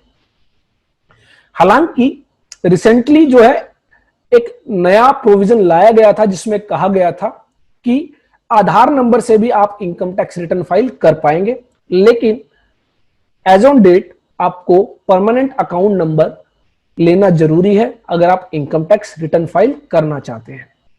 आप वॉलेंटरली भी ले सकते हैं परमानेंट अकाउंट नंबर, ऐसा कोई जरूरी नहीं है कि आपने अगर परमानेंट अकाउंट नंबर ले लिया तो आपको इनकम टैक्स रिटर्न फाइल करनी जरूरी है, ऐसा नहीं है। आप वॉलेंटरी ले सकते हैं और एज ए आइडेंटिटी प्रूफ इसको यूज कर सकते हैं। अगर मैं बात करूं, बहुत सारी ऐसी ट्रांजैक्शंस होती है। फॉर एग्जांपल, अगर आप कोई व्हीकल परचेज कर रहे हैं तो आपको परमानेंट अकाउंट नंबर मेंशन करना जरूरी होता है। अगर आप कोई सेविंग बैंक अकाउंट ओपन कराते हैं, करंट अकाउंट ओपन कराते हैं किसी भी बैंक के अंदर, तो ऐसे में आपके पास परमानेंट अकाउंट नंबर का होना जरूरी है। बहुत सारी ऐसी डे टू डे एक्टिविटीज में आप देखेंगे कि परमानेंट अकाउंट नंबर को यूज किया जाता है। उसके अलावा इनकम टैक्स के अंदर ये बेसिकली आपके लिए मैंडेटरी है। आपकी जितनी भी रिटर्न्स है, जितना भी एक्टिविटीज है, जो भी आपकी प्रोसीडिंग्स हैं, वो आपके परमानेंट अकाउंट नंबर के बेसिस पर ही प्रोसीड की जाती है। आपका जो टैक्स डिडक्ट होता है, टैक्स कटता है, या आप किसी दूसरे व्यक्ति का टैक्स काटते हैं, तो वो भी आप परमानेंट अकाउंट नंबर के बेसिस पर ही प्रोसेस करते हैं। हम अपने आने वाले सेशंस में कवर करेंगे परमानेंट अकाउंट नंबर कैसे आप उसके जरिए टैक्स डिडक्ट करते हैं, कैसे आप टीडीएस रिटर्न फाइल कर पाते हैं। Permanent account number is a 10-digit alphanumeric number on a laminated card which contains the photograph of the SSC, जिसके ऊपर क्या होता है? SSC का फोटोग्राफ होता है। In case of individual, Hindu undivided family या फिर पार्टनरशिप फर्म या फिर कंपनी, इन केसेस में उस पर फोटोग्राफ नहीं होता है। अब बात आती है, मान लीजिए मैं एक इंडिविजुअल हूं और मेरी एक प्रोप्राइटरशिप फर्म है, तो ऐसे में ध्यान रखें इंडिविजुअल और प्रोप्राइटरशिप फर्म को इनकम टैक्स के अंदर एक ही व्यक्ति माना गया है। हमने देखा था अकाउंटिंग के अंदर हम उनको अलग अलग ट्रीट करते हैं, लेकिन इनकम टैक्स के अंदर इंडिविजुअल और प्रोप्राइटरशिप फर्म को एक ही माना गया है और उन दोनों का एक ही कॉमन पैन नंबर होता है। जो इंडिविजुअल का पैन नंबर है वही आपका प्रोप्राइटरशिप फर्म का पैन नंबर यूज किया जाता है। उसके लिए अलग से परमानेंट अकाउंट जो है परमानेंट अकाउंट नंबर अप्लाई नहीं होता है। लेकिन in case of partnership firm, in case of company, जो पार्टनर्स हैं, जो शेयर होल्डर्स हैं, डायरेक्टर्स हैं, उनके परमानेंट अकाउंट नंबर अलग होते हैं और पार्टनरशिप फर्म का अकाउंट नंबर अलग से अप्लाई किया जाता है। कंपनी का परमानेंट अकाउंट नंबर अलग से अप्लाई किया जाता है। परमानेंट अकाउंट नंबर को आप कई तरीकों से अप्लाई कर सकते हैं। अगर आप मैन्युअली अप्लाई करना चाहते हैं तो ऐसे में एक फॉर्म आता है, फॉर्म 49A। फॉर्म 49A को आप फिल करेंगे, उसके अंदर आपको अपनी पर्सनल डिटेल्स फिल करनी होती है। ज्यादा जो फॉर्म है वो मुश्किल नहीं है फिल करना, आप इजीली फिल कर सकते हैं।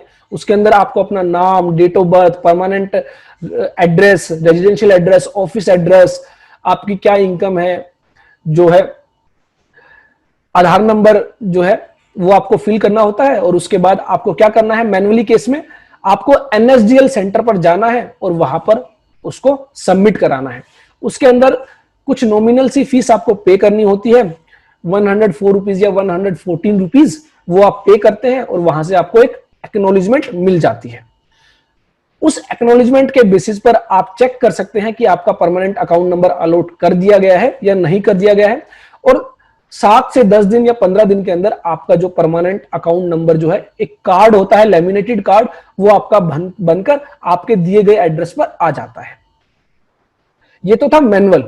अगर आप इलेक्ट्रॉनिकली अप्लाई करना चाहते हैं, ऑनलाइन अप्लाई करना चाहते हैं, तो इनकम टैक्स की वेबसाइट पर भी आप अप्लाई कर सकते हैं और विद इन 10 मिनट्स आपका जो पैन नंबर अलॉट हो जाता है। उसमें आधार नंबर के बेसिस पर आपका जो परमानेंट अकाउंट नंबर बनाया जाता है। हाँ, लेकिन वो आपको सिर्फ सॉफ्ट कॉपी में पीडीएफ फाइल उसकी प्रोवाइड की जाती है, वो आपका फिजिकली लैमिनेटेड कार्ड बनकर नहीं आता है। अगर आप चाहते हैं कि इलेक्ट्रॉनिकली फाइल करना है और फिजिकल कार्ड भी चाहिए, तो उसके लिए भी एक ऑप्शन दिया गया है। ये हम पूरा प्रोसीजर आपको डिटेल में जो हमारी प्रैक्टिकली वर्कशॉप रहेगी उसके अंदर कवर करेंगे। अभी के लिए आपको ध्यान रखना है, परमानेंट अकाउंट नंबर कुछ इस तरह का होता है जिस पर उस व्यक्ति का नाम होता है, उसका फादर नेम होता है, डेट ऑफ बर्थ होती है और एक 10 डिजिट का अल्फा न्यूमेरिक नंबर होता है। The purpose to issue permanent account number is to have better identification of the SSA। तो जनरली आप लोग देखते हैं जीएसटी के अंदर जीएसटी रजिस्ट्रेशन कराना कंपलसरी है, टीडीएस के अंदर 10 नंबर कंपलसरी है, उसी की तरह इनकम टैक्स के अंदर जो है प्रोसेस करने के लिए परमानेंट अकाउंट नंबर कंपलसरी है। And to facilitate faster correspondence between the department and the SSC. और इस परमानेंट अकाउंट नंबर के बेसिस पर ही जो है इनकम टैक्स डिपार्टमेंट आपकी जो है खोज कर पाता है, आपको पता लगा पाता है कि आप कौन है। Permanent account number is being used to detect concealed income, and for this purpose the SSC has to mention permanent account number in the following transactions। तो बहुत सारी ट्रांजेक्शंस है जिनमें आपको परमानेंट अकाउंट नंबर क्या है मेंशन करना होता है। फॉर एग्जांपल, अगर आप सेविंग बैंक जो है डिपॉजिट वो ओपन करा रहे हैं, या करंट अकाउंट जो है ओपन करा रहे हैं, या फिर आप कोई व्हीकल परचेज कर रहे हैं, तो वहां पर भी आपको अपना परमानेंट अकाउंट नंबर देना होता है। या फिर आप बैंक के अंदर 50,000 रुपए से ज्यादा कैश डिपॉजिट करा रहे हैं, तो वहां पर आपको परमानेंट अकाउंट नंबर देना होता है। या फिर आप जहां पर टीडीएस डिडक्ट किया जाना होता है, वहां पर आपको अपना परमानेंट अकाउंट नंबर मेंशन करना जरूरी होता है। तो ऐसी बहुत सारी ट्रांजेक्शन्स हैं जहां पर आपको परमानेंट अकाउंट नंबर मेंशन करना जरूरी होता है, और उन ट्रांजेक्शन्स को फिर क्या करता है इनकम टैक्स डिपार्टमेंट ट्रैक करता है कि वो जो ट्रांजैक्शन आपने की है ड्यूरिंग द ईयर, क्या आपने वो अपनी इनकम टैक्स रिटर्न के अंदर सही से डिक्लेयर की है या नहीं। अगर इनकम टैक्स डिपार्टमेंट को लगता है कि वो सही से डिक्लेयर नहीं की गई है, तो उन ट्रांजैक्शंस के बेसिस पर आपको क्या करती है, नोटिस इशू करती है। और वो नोटिस इशू करता है असेसिंग ऑफिसर, जिसको आपको जवाब देना होता है, एक्सप्लेनेशन देनी होती है। It is proposed to amend section 139A of the Act by inserting a subsection 5E which provides that every person who is required to disclose the PAN under the Act but is not allotted a PAN and possess an Aadhaar may disclose such Aadhaar in lieu of the PAN। तो basically मैंने आपको बताया था, recently एक update किया गया है कि जिन लोगों के पास पैन नंबर नहीं है वो आधार नंबर के बेसिस पर अपनी इनकम टैक्स रिटर्न फाइल कर सकते हैं। लेकिन right now as on date आपको परमानेंट अकाउंट नंबर के साथ ही अपनी इनकम टैक्स रिटर्न फाइल करनी है। आधार नंबर के रिगार्डिंग मुझे नहीं लगता आप लोगों को बताने की जरूरत है। आधार नंबर एक यूनिक आइडेंटिफिकेशन जो नंबर होता है, जो authority of India UIDAI unique identification authority of India के द्वारा अलॉट किया जाता है, और बहुत सारी गवर्नमेंट जो है एक्टिविटीज के अंदर आधार नंबर जो है आपका जो है एप्लीकेबल होता है। तो आधार बेसिकली आप सब जानते हैं, परमानेंट अकाउंट नंबर के लिए आपको ध्यान रखना है 10 डिजिट का अल्फा न्यूमेरिक नंबर है। और इनकम टैक्स रिटर्न अगर आप फाइल करना चाहते हैं तो ऐसे में परमानेंट अकाउंट नंबर आपके पास होना बहुत ही ज्यादा जरूरी है। इसके बिना आप इनकम टैक्स रिटर्न फाइल नहीं कर पाएंगे। उसके बाद कुछ बेसिक टर्म्स आती है, form 26A, form 16, form 16A। ये जो टर्म्स हैं हम टीडीएस के अंदर भी कवर करेंगे। टीडीएस के अंदर हम देखेंगे। बेसिकली ये टीडीएस के अंदर से ही ये जो टर्म्स निकल कर आती हैं। बेसिकली क्या होता था, इनकम टैक्स, जैसा मैंने आपको बताया, इनकम के ऊपर टैक्स लगाया जाता है और वो टैक्स आपको गवर्नमेंट को पे करना होता है। तो गवर्नमेंट ने देखा कि बहुत सारे ऐसे लोग हैं जो इनकम तो अर्न कर रहे हैं, जो पैसा तो कमा रहे हैं, लेकिन उस पर टैक्स पे नहीं कर रहे हैं। फॉर एग्जाम्पल मान लीजिए हमारे केस में मिस्टर एक्स है। मिस्टर एक्स क्या करते हैं, बैंक में जाते हैं और एक फिक्स डिपॉजिट कराते हैं, एफडी कराते हैं। एफडी कराते हैं 1 लाख रुपए की, और इस 1 लाख रुपए पर उनको 9% पर एनम के अकॉर्डिंग 9,000 रुपए का इंटरेस्ट पे किया जाता है साल भर में। अब मिस्टर एक्स क्या करते हैं, जब अपनी इनकम टैक्स रिटर्न फाइल करते हैं तो ये इस 9,000 रुपए की इनकम को नहीं दिखाते हैं और उस पर टैक्स भी पे नहीं करते हैं। ये क्या करते हैं, टैक्स की चोरी कर लेते हैं, ये इनकम को कंसील कर लेते हैं। इसको बोलते हैं कंसील्ड इनकम। दैट मीन्स आपने क्या किया, इनकम टैक्स की चोरी की, इनकम को छुपाया और इनकम टैक्स पे नहीं किया।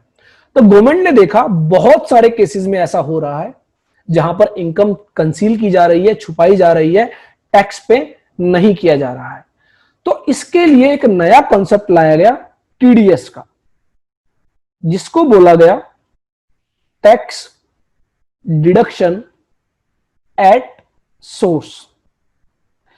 अगेन मैं आपको कह रहा हूं, अगर आपकी जो रीडिंग हैबिट है वो अच्छी है तो बहुत सारी चीजें आप रीड करते ही समझ जाते हैं। जैसा कि मैंने यहां पर लिखा, tax deduction at source. That means जहां सोर्स है वहीं पर ही आपका टैक्स डिडक्ट कर लिया जाता है। तो अब गवर्नमेंट ने कहा कि जो बैंक एफडीज पर इंटरेस्ट दे रहा है, वो बैंक क्या करेगा, जब इंटरेस्ट देगा उस इंटरेस्ट पर टैक्स डिडक्ट कर लेगा और उस व्यक्ति को टैक्स डिडक्ट करने के बाद जो इंटरेस्ट बच जाता है वो पे करेगा। अब डिडक्ट कितना करेगा, इसके लिए अलग अलग रेट बताई गई। अगर मैं बात करूं इंटरेस्ट के केस में 10% है, कमीशन के केस में 5% है, रेंट के केस में 10% है। तो अलग अलग रेट बताई गई, वो हम अपना टीडीएस मॉड्यूल में कवर करेंगे। अभी के लिए आपको ध्यान रखना है कि बेसिकली क्या है, आपका जो है टीडीएस जो है, टैक्स जो है वो डिडक्ट कर लिया जाता है। और अब बैंक क्या करेगा, बैंक क्या करेगा, 9,000 रुपए का जो इंटरेस्ट देना था, अब लेट से उसमें 10% का टीडीएस है तो 900 रुपए क्या करेगा, डिडक्ट कर लेगा और बैलेंस कितना बच गया, 8,100। और ये क्या करेगा, मिस्टर एक्स को पे कर देगा along with principal amount 1 lakh. 1 lakh की तो एफडी थी प्लस 8,100 रुपीज का इंटरेस्ट है, जो कि आफ्टर टीडीएस डिडक्शन है। अब इस 900 रुपीज का क्या करेगा बैंक, इस 900 रुपीज को क्या करेगा, गवर्नमेंट को जमा करा देगा, गवर्नमेंट को डिपॉजिट करा देगा और क्या कहेगा कि ये मिस्टर एक्स का हमने टैक्स जो है डिडक्ट किया है ऑन द इनकम ऑफ 9,000। तो जब बैंक गवर्नमेंट को यह बताएगा कि हमने मिस्टर एक्स की 9,000 रुपए की इनकम थी, इंटरेस्ट इनकम थी, उस पर हमने 900 रुपए का टैक्स डिडक्ट कर लिया, ये हमने आपको पे कर दिया है और मिस्टर एक्स की डिटेल्स हमने आपको दे दी है। अब गवर्नमेंट के पास क्या है, डिटेल्स है कि मिस्टर एक्स ने क्या किया है, साल के दौरान 9,000 रुपए का इंटरेस्ट अर्न किया है। अब मिस्टर एक्स जब गवर्नमेंट को अपनी क्या करेंगे, इनकम टैक्स रिटर्न फाइल करेंगे, इनकम टैक्स रिटर्न फाइल करेंगे, तो अगर वो मान लो इस 9,000 रुपए के इंटरेस्ट को नहीं दिखाते हैं तो गवर्नमेंट को पता चल जाएगा कि भी मिस्टर एक्स ने अपनी इनकम छुपाई है, क्योंकि गवर्नमेंट के पास तो इंफॉर्मेशन अवेलेबल है पहले से ही कि मिस्टर एक्स ने 9,000 रुपए का इंटरेस्ट अर्न किया था और उस पर 900 रुपए का टीडीएस जो है बैंक ने डिडक्ट किया और हमें डिपॉजिट करा दिया। तो अब मिस्टर एक्स के पास कोई चारा ही नहीं बचता है, कोई ऑप्शन ही नहीं बचता है। अब उसको क्या करना होगा, ये अपनी जो इनकम है 9,000 रुपए की, ये डिक्लेयर करनी होगी इनकम टैक्स रिटर्न के अंदर। अब बात आती है कि मिस्टर एक्स के लिए जो इनकम है वो 9,000 रुपए है या फिर 8,100 रुपीज है। तो यहां पर ध्यान रखें, इनकम जो है वो 9,000 रुपए है। यहां पर 8,100, 8100 रुपए की इनकम नहीं है, 9,000 रुपए की इनकम है। और ये जो टैक्स जो है 900 रुपए का, ये जो 900 रुपीज का टैक्स है, टीडीएस है, ये क्या है? टैक्स मिस्टर एक्स ने एडवांस में डिपॉजिट करा दिया है एक तरह से। तो अब मिस्टर एक्स क्या करेंगे, जब अपनी आईटीआर फाइल करेंगे, इनकम टैक्स रिटर्न फाइल करेंगे, तो मान लो इनका टैक्स बनता है 5,000 रुपए और इनका टीडीएस ऑलरेडी जो डिडक्ट हो चुका है 900 रुपीज, जो ऑलरेडी गवर्नमेंट के पास जा चुका है, तो ये गवर्नमेंट को कितना और टैक्स पे करेंगे? 4,100, 4100 रुपए का और टैक्स पे करेंगे। और अगर मान लो कोई टैक्स बनता ही नहीं था, जो टैक्स था वो नील था, जो टैक्स जो है वो नील है, जीरो है, और टीडीएस कट गया है 900 रुपए का, तो ऐसे में क्या होगा? गवर्नमेंट से रिफंड मिलेगा, पैसा वापस मिलेगा 900 रुपए। पर ये कब मिलेगा? जब वो आईटीआर फाइल करेंगे और उसके अंदर डिक्लेयर करेंगे कि मेरा जो टैक्स है, जो मेरा टीडीएस डिडक्ट किया गया उससे कम है या फिर है ही नहीं, तो ये रिफंड मिलेगा, अदरवाइज वो रिफंड नहीं मिलेगा। तो रिफंड लेने के लिए ध्यान रखें, इनकम टैक्स रिटर्न फाइल करना जरूरी है। चलिए, यहां तक समझ में आ जाता है। उसके बाद हमने देखा कि बैंक ने जो ये 900 रुपए का टीडीएस डिडक्ट किया, 900 रुपए का टैक्स काटा। अब मिस्टर एक्स कहते हैं कि मैं कैसे मान लूं कि आपने जो 900 रुपए है, 900 रुपीज है, ये मेरे गवर्नमेंट को डिपॉजिट करा दिए हैं। तो बैंक ने कहा इसके लिए हम आपको क्या देंगे? टीडीएस सर्टिफिकेट देंगे कि हमने आपका टैक्स डिडक्ट कर लिया है और गवर्नमेंट को पे कर दिया है। ठीक है जी। अब टीडीएस सर्टिफिकेट दो तरह के होते हैं। जब हम आगे बढ़ेंगे तो हम देखेंगे फॉर्म 16 और फॉर्म 16A। जब सैलरी पर टीडीएस डिडक्ट होता है तो फॉर्म 16 इशू किया जाता है बाय द एम्प्लॉयर। और अगर सैलरी के अलावा इंटरेस्ट है, रेंट है, कमीशन है, इन पर टीडीएस डिडक्ट होता है तो फॉर्म 16A इशू किया जाता है, अदर देन सैलरी के केस में। तो हमारे केस में जो इंटरेस्ट पर जो टीडीएस डिडक्ट हुआ है, तो यहां पर फॉर्म 16A इशू किया जाएगा बाय द बैंक। अब बैंक क्या करेगा? फॉर्म 16A जो है वो मिस्टर एक्स को दे देगा कि हमने आपका 900 रुपीज का टीडीएस डिडक्ट किया और गवर्नमेंट को डिपॉजिट कर दिया है। तो यहां पर फॉर्म 16 और 16A जो है वो इशू किए जाते हैं। डिपेंड करता है कि आपका टीडीएस किस पर डिडक्ट किया है, सैलरी पर डिडक्ट किया है या फिर अदर देन सैलरी पर डिडक्ट किया है। अगर सैलरी पर डिडक्ट किया है तो फॉर्म 16 निकलेगा, फॉर्म 16 इशू होगा। और अगर other than salary, commission, rent, fees, professional fees, contractor, तो उस केस में फॉर्म 16A इशू होगा। चलिए, अब मिस्टर एक्स के पास फॉर्म 16 आ जाता है, फॉर्म 16A आ जाता है बेसिकली। और अब वो ये चेक करना चाहते हैं कि फॉर्म 16 तो मिल गया, 16A तो मिल गया, लेकिन क्या वाकई में बैंक ने टीडीएस डिपॉजिट सही कराया है या नहीं कराया है? कभी पता चले फॉर्म 16A तो दे दिया लेकिन मेरा टीडीएस डिपॉजिट ही ना हुआ हो, किसी और का टीडीएस डिपॉजिट करा दिया हो बैंक ने गलती से। तो ऐसे में फॉर्म 26A आता है, फॉर्म 26AS, फॉर्म 26AS, कि बैंक ने जो टीडीएस काटा वो सही डिपॉजिट हुआ है या नहीं हुआ है, ये हमें चेक करना होगा फॉर्म 26AS से। और फॉर्म 26AS जो है वो आप ऑनलाइन चेक करेंगे। आपको विजिट करना है इनकम टैक्स इंडिया, हम आगे कवर भी करेंगे प्रैक्टिकल वर्कशॉप में, इनकम टैक्स इंडिया e-filing.gov.in। इस वेबसाइट पर आप जाएंगे और आप अपने परमानेंट अकाउंट नंबर के जरिए इस वेबसाइट पर क्या करेंगे? लॉगिन करेंगे। और लॉगिन करने के बाद आप देखेंगे कि वहां पर एक फॉर्म 26AS आ रहा है। और उस फॉर्म 26AS पर जब आप क्लिक करेंगे तो वहां पर आप देख पाएंगे कि किस किस व्यक्ति ने आपका टीडीएस डिडक्ट किया है और डिडक्ट करने के बाद सही से डिपॉजिट करा दिया है। जिस जिस व्यक्ति का जो डिटेल है वो फॉर्म 26 एएस में आ रही है, उन व्यक्तियों ने सही टीडीएस डिपॉजिट कराया है। लेकिन जिन व्यक्तियों का टीडीएस जो है फॉर्म 26 एएस में नहीं आता है, दैट मींस वहां पर कोई ना कोई गलती हुई है, या तो टीडीएस डिपॉजिट ही नहीं कराया गया है, या फिर कराया गया है तो वो गलत डिपॉजिट करा दिया गया है। तो ऐसे में आपको क्या करना होगा, जिस भी व्यक्ति ने आपका टीडीएस डिपॉजिट किया था, टीडीएस डिडक्ट किया था और डिपॉजिट कराया था, उससे कांटेक्ट करना होगा और उसको बोलना होगा कि भाई साहब मेरा टीडीएस जो है फॉर्म 26 एएस में नहीं आ रहा है। इसका मतलब आपने या तो टीडीएस डिपॉजिट नहीं कराया है, या फिर अगर कराया है तो आपने गलती से किसी और व्यक्ति के पैन नंबर पर उसको डिपॉजिट करा दिया है, जिसकी वजह से मेरे फॉर्म 26 एएस में नहीं आता है। तो ये बेसिकली जो टर्म्स है form 26 as, form 16, form 16A, आपको कॉमनली देखने को मिलेगी जब आप इनकम टैक्स में प्रैक्टिस करेंगे।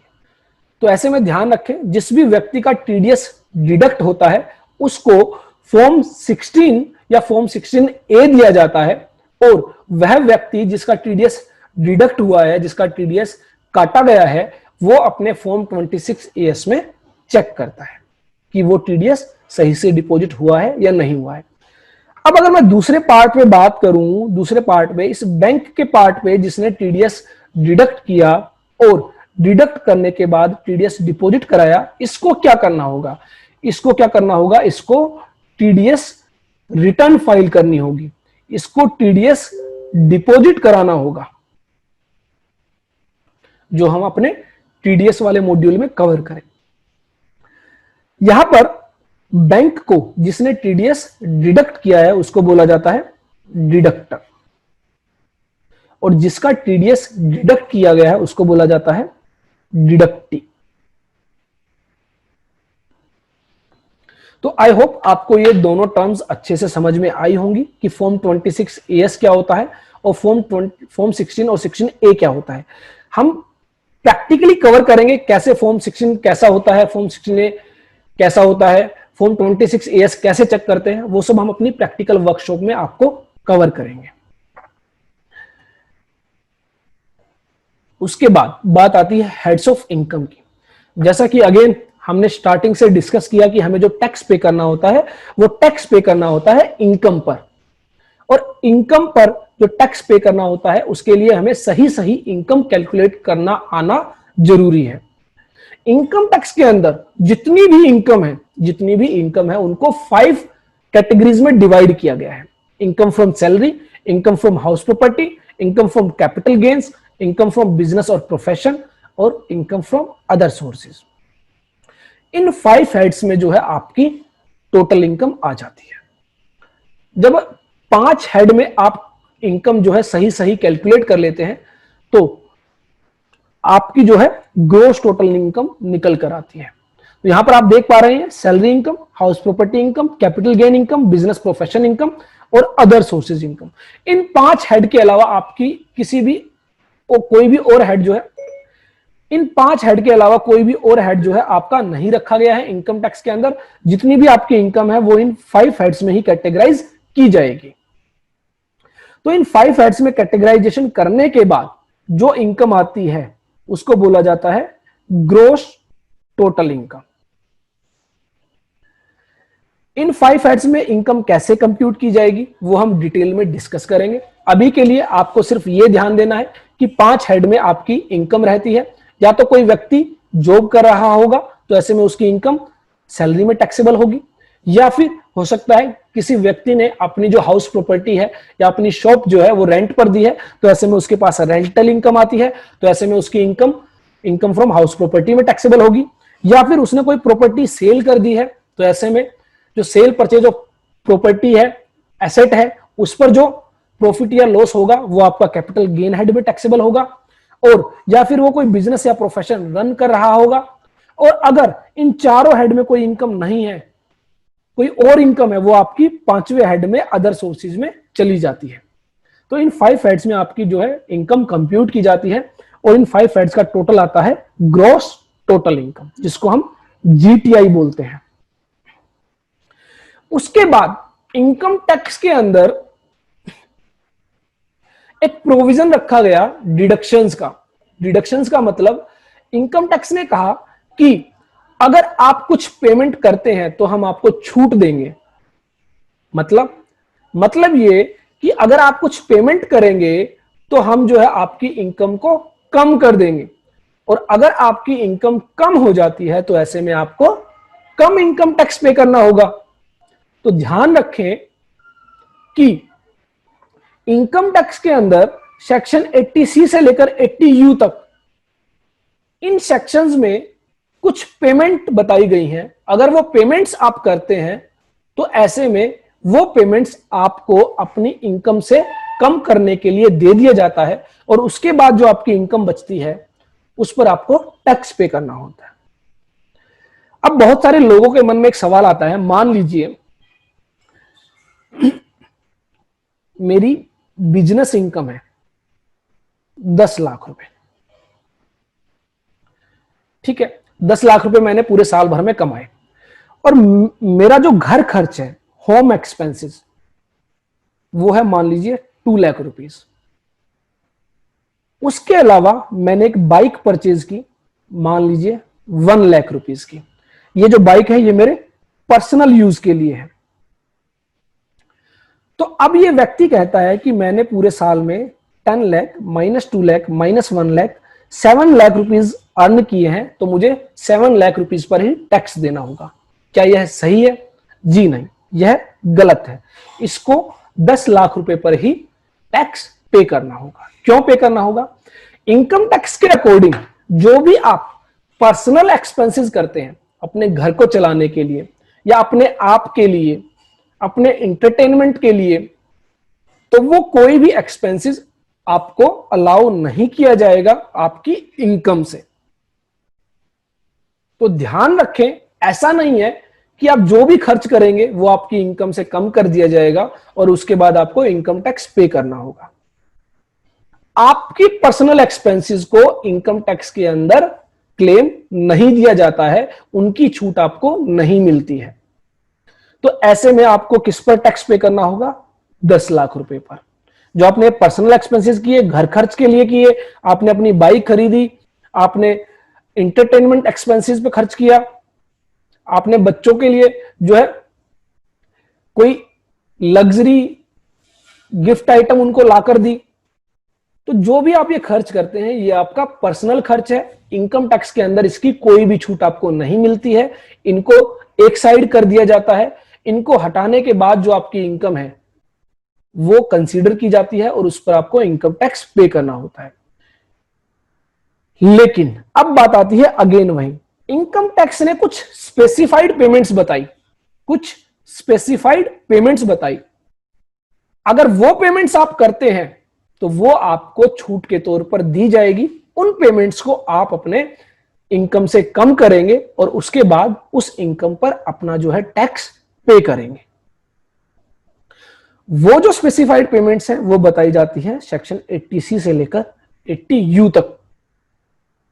इसको भी हम डिस्कस करेंगे कि कौन कौन सी पेमेंट्स है। एग्जाम्पल के लिए मैं आपको बता देता हूं, जनरली जो लाइफ इंश्योरेंस प्रीमियम होता है, जो LIC के लिए हम जो पे करते हैं, लाइफ इंश्योरेंस प्रीमियम हम जो पे करते हैं, चाहे वो आप LIC को देते हैं या फिर किसी और कंपनी को पे करते हैं, अगर वो लाइफ इंश्योरेंस प्रीमियम है और जो कंडीशंस इन सेक्शन में दी गई है उनको आप पूरा करते हैं, तो ऐसे में वो आपकी इनकम से कम कर दिया जाता है। फॉर एग्जाम्पल, मान लीजिए इस व्यक्ति की इनकम थी 10 लाख रुपए और इसने जो लाइफ इंश्योरेंस प्रीमियम पे किया था वो पे किया था 30,000 रुपीज, तो माइनस 30,000 रुपए, तो यहां पर इनकी इनकम मानी जाएगी 9,70,000 रुपए। अब हो सकता है बहुत सारे लोग कहेंगे कि सर ये तो पर्सनल खर्चा था, 30,000 रुपए तो जो है उसने अपनी लाइफ इंश्योरेंस लाइफ को इंश्योर करने के लिए प्रीमियम पे किया था।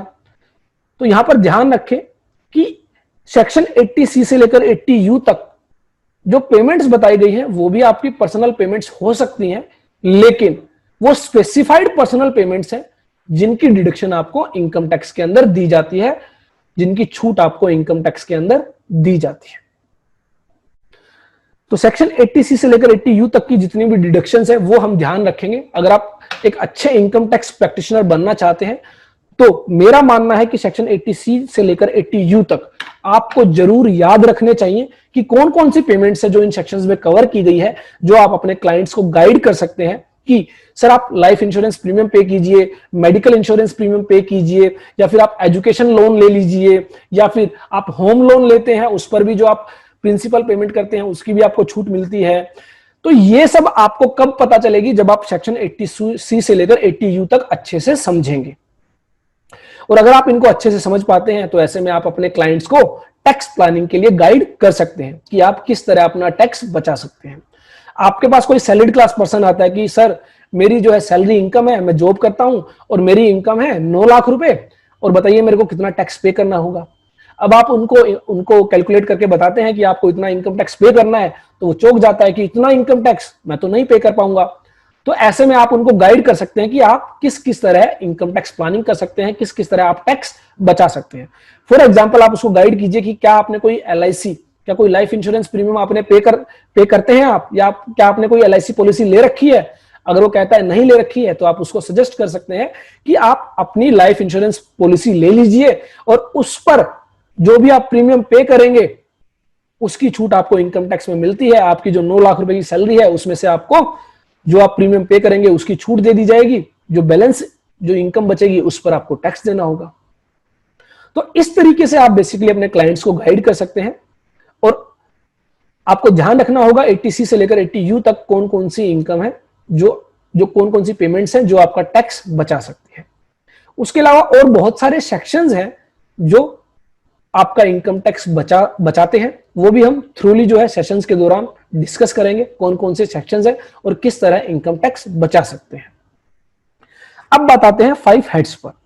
तो हमने देखा सैलरी, जहां पर एम्प्लॉयर एम्प्लॉय रिलेशनशिप है, दैट मींस कोई व्यक्ति किसी दूसरे व्यक्ति के कंट्रोल में रहकर कोई काम करता है और जिसके कंट्रोल में वह रहता है वो उस व्यक्ति को जो है कुछ पे करता है, तो वह पेमेंट जो है सैलरी कहलाती है।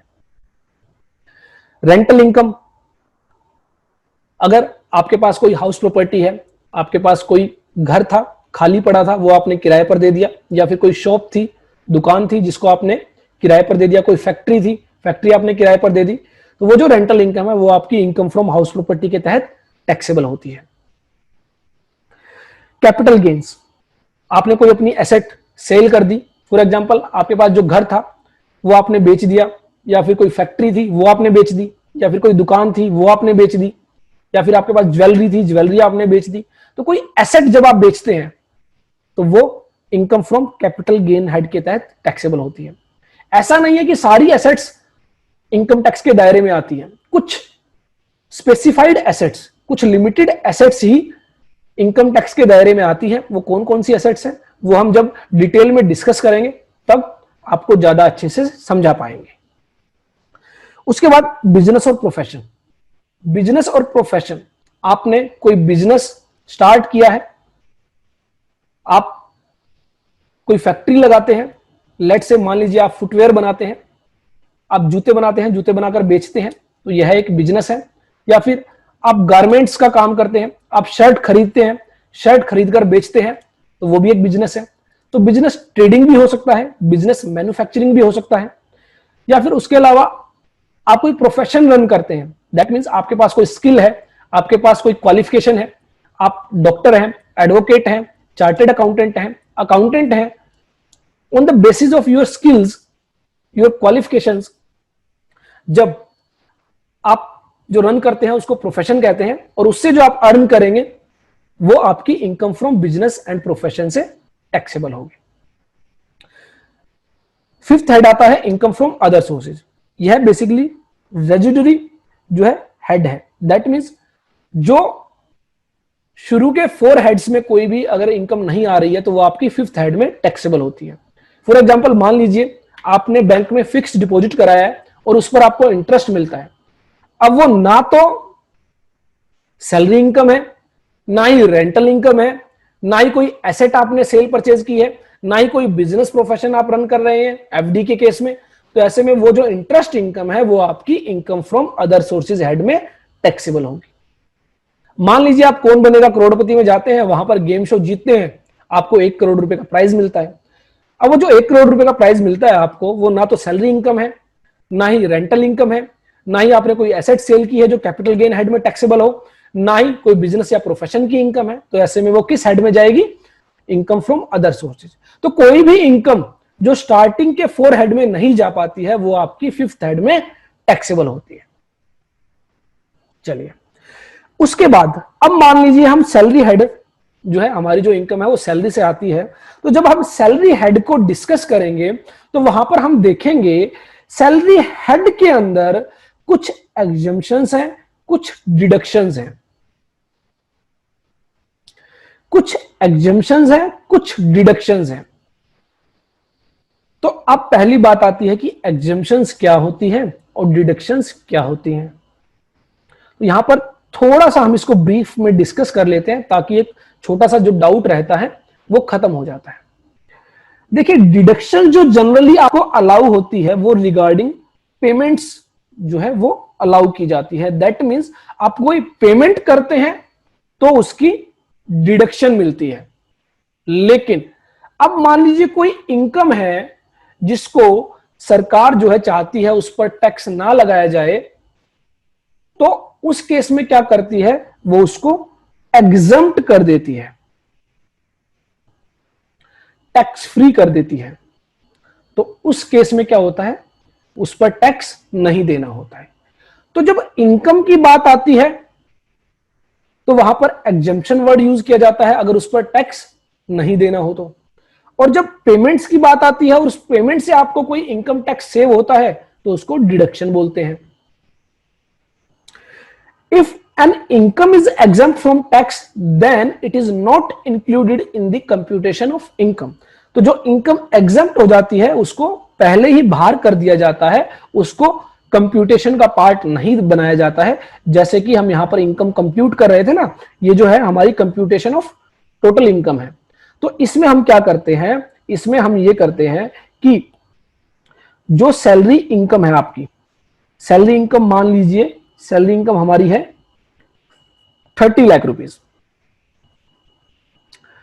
सैलरी इनकम हमारी यहां पर आ जाती है 30 लाख रुपीस। अब कुछ पेमेंट्स ऐसी होंगी जिसकी हमें क्या मिलेगी, डिडक्शन। मान लो 1 लाख रुपीस। और कुछ 30 लाख का कुछ पोर्शन ऐसा होगा जो एग्जम्प्ट होगा, जो इनकम ही नहीं मानी जाती है। तो ऐसे में भी हम उसको क्या करेंगे, लेस कर देंगे। मान लीजिए वो है 3 लाख रुपए। तो ऐसे में हमारी जो कंप्यूटेशन का पार्ट बनेगा वो बनेगा 26 लाख रुपीस। तो जो इनकम एग्जम्प्ट होती है वो इनकम का पार्ट नहीं बनती है, वो पहले ही हटा दी जाती है।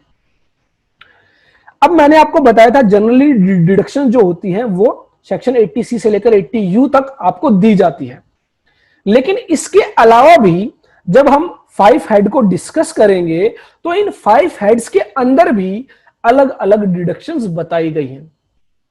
तो वो डिडक्शंस उस हेड के अंदर ही आपको दे दी जाती है। और इन 5 हेड्स में ही हम देखेंगे कुछ इनकम ऐसी होगी जिस पर टैक्स नहीं देना होगा, जिसको क्या कहा गया, एग्जम्प्ट इनकम।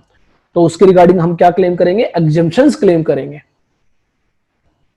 तो आपको ध्यान रखना है जब भी हम इनकम टैक्स के अंदर इनकम की कैलकुलेशन करते हैं 5 हेड्स के अंदर, तो उन सभी हेड्स के अंदर कुछ डिडक्शंस बताई गई हैं, कुछ एग्जम्पशंस बताई गई हैं, और वो दोनों ही हम उस इनकम के अंदर से लेस कर देते हैं और उसके बाद जो इनकम बचती है उस पर हम इनकम टैक्स पे करते हैं। तो ईच हेड मतलब 5 हेड जितने भी हैं वो अलग अलग has its own sets of rules, methods, exemptions, deductions, etc. तो इन 5 हेड्स के अंदर अलग अलग रूल्स बताए गए हैं, अलग अलग मेथड बताए गए हैं, अलग अलग एग्जम्पशंस दी गई हैं। एग्जम्पशंस मतलब वो इनकम जो टैक्स फ्री रहेंगी, जिस पर आपको टैक्स नहीं देना होगा। डिडक्शंस बताई गई हैं, वो पेमेंट्स जो आप पेमेंट करोगे तो उसकी छूट आपको दे दी जाएगी, वो आपकी इनकम से कम कर दी जाएंगी। तो आपको ध्यान रखना है हेड के दौरान जो आप इनकम कंप्यूट करते हैं उसमें तो आपको एग्जम्पशंस और डिडक्शंस मिलती ही हैं, उनके अलावा आपको सेक्शन 80C से लेकर 80U तक की डिडक्शंस दी गई हैं। तो जब हम कंप्यूटेशन बनाते हैं, इनकम को कंप्यूट करते हैं, कैलकुलेट करते हैं, तो हम क्या करते हैं, अपनी इनकम को पहले अलग अलग हेड में कैलकुलेट करते हैं। अलग अलग हेड में कैलकुलेट करने के बाद उनको एक जगह लेकर आते हैं और वहां पर उन 5 हेड्स का जो टोटल होता है वो ग्रॉस टोटल इनकम कहलाता है। और उसमें से हम कुछ पेमेंट्स जो सेक्शन 80C से लेकर 80U तक उनके अंडर अगर हमने की है, उनकी छूट हम क्लेम कर लेते हैं। उसके बाद जो इनकम आती है उस पर हम टैक्स पे करते हैं और जिसको कहा गया है टोटल इनकम। तो ध्यान रखें, आपको इनकम टैक्स पे करना होता है टोटल इनकम पर, ना कि ग्रॉस टोटल इनकम पर। ग्रॉस टोटल इनकम में से जब आप डिडक्शंस लेस कर देते हैं, उसके बाद जो टोटल इनकम आती है उस पर आपको इनकम टैक्स पे करना होता है।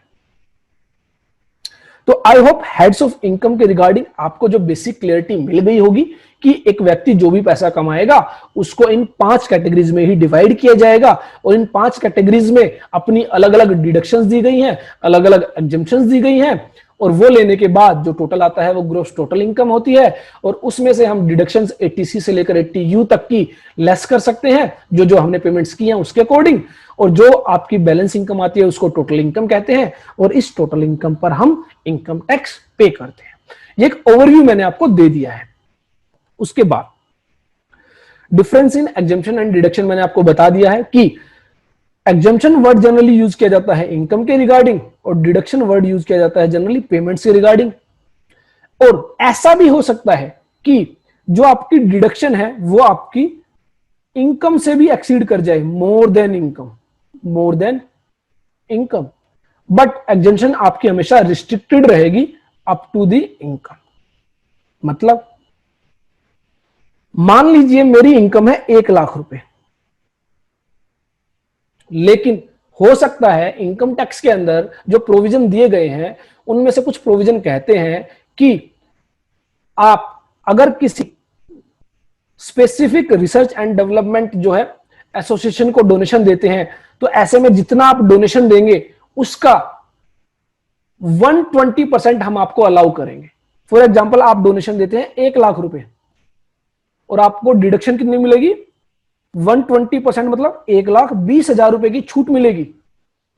तो इसका मतलब क्या है, मेरी इनकम कितनी है, 1 लाख रुपए। और मान लीजिए मैंने रिसर्च एंड डेवलपमेंट एसोसिएशन को, जो कि इनकम टैक्स के अंदर प्रिस्क्राइब्ड है, स्पेसिफाइड है, उस एसोसिएशन को 1 लाख रुपए दिए और उस पर इनकम टैक्स कहता है कि 120% की डिडक्शन देंगे तो यहां पर मुझे छूट मिलेगी 1,20,000 रुपए की। तो दैट मीन्स मेरी इनकम कितनी रह जाती है, -20,000।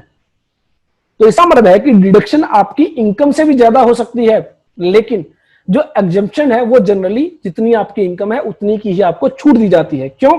अब किसी इनकम को टैक्स फ्री करना है कि इस पर टैक्स नहीं लेंगे, तो जितनी इनकम है उतनी की ही तो टैक्स फ्री की जाएगी ना। आपने 100 रुपए कमाए, 100 रुपए पे टैक्स नहीं देना है, उसको टैक्स फ्री करना है, तो एग्जम्पशन कितने रुपए की दी जाएगी, 100 रुपए की दी जाएगी। तो यहां पर exempt income will never exceed the amount of income. However, the deduction may be less than or equal to or more than the amount of income. तो डिडक्शन कम भी हो सकती है, बराबर भी हो सकती है और ज्यादा भी हो सकती है। हो सकता है यहां पर कहा जाए जितना आप डोनेशन देंगे उसका 50% आपको अलाउ किया जाएगा, तो ऐसे केस में हमें यहां पर 50,000 रुपए की छूट मिलेगी और 50,000 रुपए हमारी इनकम हो जाएगी। हो सकता है आपको कहा जाए जितना आप डोनेट करेंगे उतने की ही छूट मिलेगी।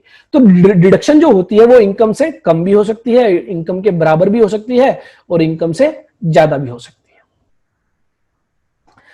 एग्जम्पशन की अगर मैं बात करूं तो इनकम टैक्स के अंदर जो सबसे मेन सेक्शन है वो सेक्शन 10 है, जो बहुत सारी एग्जम्पशंस को कवर करता है। फॉर एग्जाम्पल, जो आपको सैलरी के, जो आप जॉब करते हैं और आफ्टर रिटायरमेंट आपको ग्रेजुटी मिलती है, आपको प्रोविडेंट फंड का पैसा मिलता है, आपको वॉलंटरी रिटायरमेंट के लिए पैसा मिलता है, वो सभी जो है आपको जो एग्जम्पशन दी जाती है वो सेक्शन 10 के तहत दी जाती है। जबकि आप जो इंश्योरेंस प्रीमियम पे करते हैं, मेडिकल इंश्योरेंस प्रीमियम पे करते हैं, हाउस लोन की प्रिंसिपल की रिपेमेंट करते हैं, एजुकेशन लोन का इंटरेस्ट पे करते हैं, रेंट पे करते हैं, वो आपको डिडक्शन दी जाती है सेक्शन 80C से लेकर 80U तक। तो जनरली हम देखेंगे जब एग्जम्पशन की बात आएगी तो हम सेक्शन 10 को रीड करेंगे, और जब डिडक्शंस की बात आएगी तो सेक्शन 80C से लेकर 80U तक उन प्रोविजंस को रीड करेंगे। तो जब आप किसी भी व्यक्ति की इनकम टैक्स कंप्यूटेशन बनाएंगे, किसी भी क्लाइंट की जो है इनकम कैलकुलेट करेंगे, तो ऐसे में आपको इन एग्जम्पशंस और डिडक्शंस की नॉलेज होना जरूरी है। अदरवाइज आप जो है सही इनकम कंप्यूट नहीं कर पाएंगे, और हो सकता है किसी व्यक्ति का इनकम टैक्स नहीं बनता हो और आप उसका इनकम टैक्स डिपॉजिट करा दें। मान लीजिए कोई ऐसी पेमेंट थी जो सेक्शन 80C से लेकर 80U तक कवर होती थी, लेकिन आपको नहीं पता था, आपने क्या किया, उसको इग्नोर कर दिया, और उसके इग्नोर करने के बाद आपने जो इनकम थी उस पर टैक्स पे करा दिया। लेकिन बाद में उस व्यक्ति को पता चलता है कि सर इस स्पेसिफाइड पेमेंट की तो मेरे को डिडक्शन मिल सकती थी, तो वो आपको ब्लेम करेगा उस चीज के लिए। तो मेक श्योर कि आपको 80C से लेकर 80U तक की डिडक्शंस कवर हो, पता हो, ताकि आप अपने क्लाइंट को सही से गाइड कर सकें। चलिए, उसके बाद जब हमें एक बार इनकम टैक्स की कंप्यूटेशन आ जाती है, जब हमें टोटल इनकम पता चल जाती है, तो हमें क्या करना होता है, इनकम टैक्स की कैलकुलेशन करनी होती है।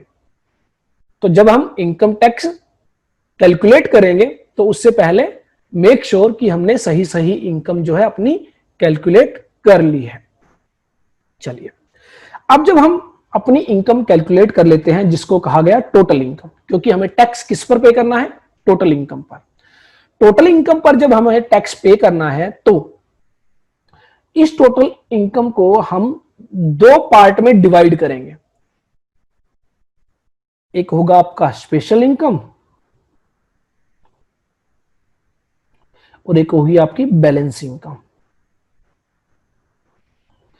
स्पेशल इनकम कौन सी होगी, वो हम जब 5 हेड्स जो है डिस्कस करेंगे, एट दैट टाइम डिटेल में डिस्कशन करेंगे, और सेशन के दौरान भी जो है डिस्कस करते रहेंगे कि कौन कौन सी इनकम स्पेशल इनकम होगी और कौन कौन सी इनकम जो है आपकी बैलेंस इनकम का पार्ट बनेगी।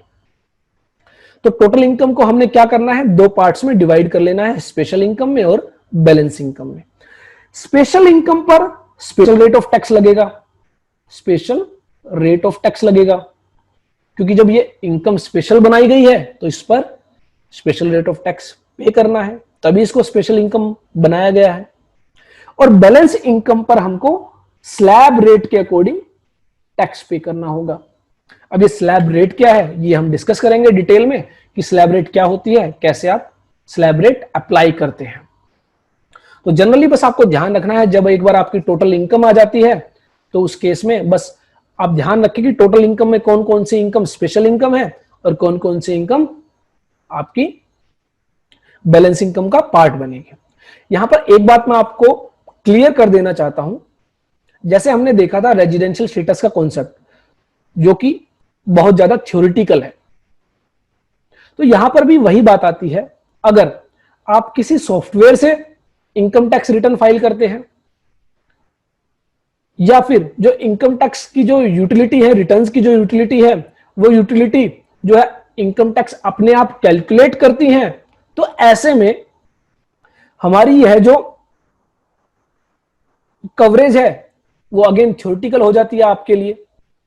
क्यों? क्योंकि सॉफ्टवेयर अपने आप इनकम टैक्स कैलकुलेट करेगा। जैसे ही आप उसके अंदर फीड कर देंगे कि जो क्लाइंट है उसकी इनकम ये इनकम है, तो सॉफ्टवेयर क्या करेगा, अपने आप उस पर इनकम टैक्स की कैलकुलेशन अप्लाई करेगा और आपको बता देगा कि उसका कितना इनकम टैक्स बनता है। लेकिन मैं आपको यहां पर रिकमेंड करूंगा कि अब जो हम कवरेज कर रहे हैं, यह आपको 100% आनी चाहिए। क्यों आनी चाहिए? सॉफ्टवेयर जो होता है वो कैसे काम करता है? सॉफ्टवेयर काम करता है, आप जो उसके अंदर डाटा जो इनपुट है वो फीड करते हैं उसके बेस पर। अब मान लीजिए आपने किसी की इनकम ही गलत फीड कर दी, या फिर इनकम किसी एक हेड में जानी थी, आपको किसी दूसरे हेड में आपने डाल दिया, और उसके अंदर उसके जो है रूल्स और जो मेथड्स हैं वो अलग है, प्रोविजंस अलग है। तो क्या किया ये सॉफ्टवेयर ने, उसके अकॉर्डिंग इनकम टैक्स कैलकुलेट कर दिया, और आपने क्या किया, इग्नोर कर दिया। आपने ध्यान नहीं दिया कि मैंने तो जो है गलत हेड में इनकम डाल दी, या फिर जो है गलत अमाउंट डाल दी। तो इनकम टैक्स सॉफ्टवेयर ने क्या किया, वो जो है टैक्स कैलकुलेट कर दिया, और आपने उसके अकॉर्डिंग जो है क्लाइंट से इनकम टैक्स पे करा दिया और उसकी रिटर्न फाइल कर दी। बाद में आपको पता चलता है कि ये तो गलत हो गया, तो या तो आप इनकम टैक्स रिटर्न रिवाइज करेंगे, और मान लीजिए जो है टाइम लिमिट जो रिटर्न रिवाइज करने की, ठीक करने की जो टाइम है वो भी जा चुका है, अब आप ठीक भी नहीं कर सकते हैं, तो फिर अननेसेसरी और ज्यादा परेशानी हो जाएगी। तो इसलिए आपको computation of tax, computation of income और कंप्यूटेशन ऑफ टैक्स के ऊपर आपकी जो है स्ट्रॉन्ग पकड़ होनी चाहिए।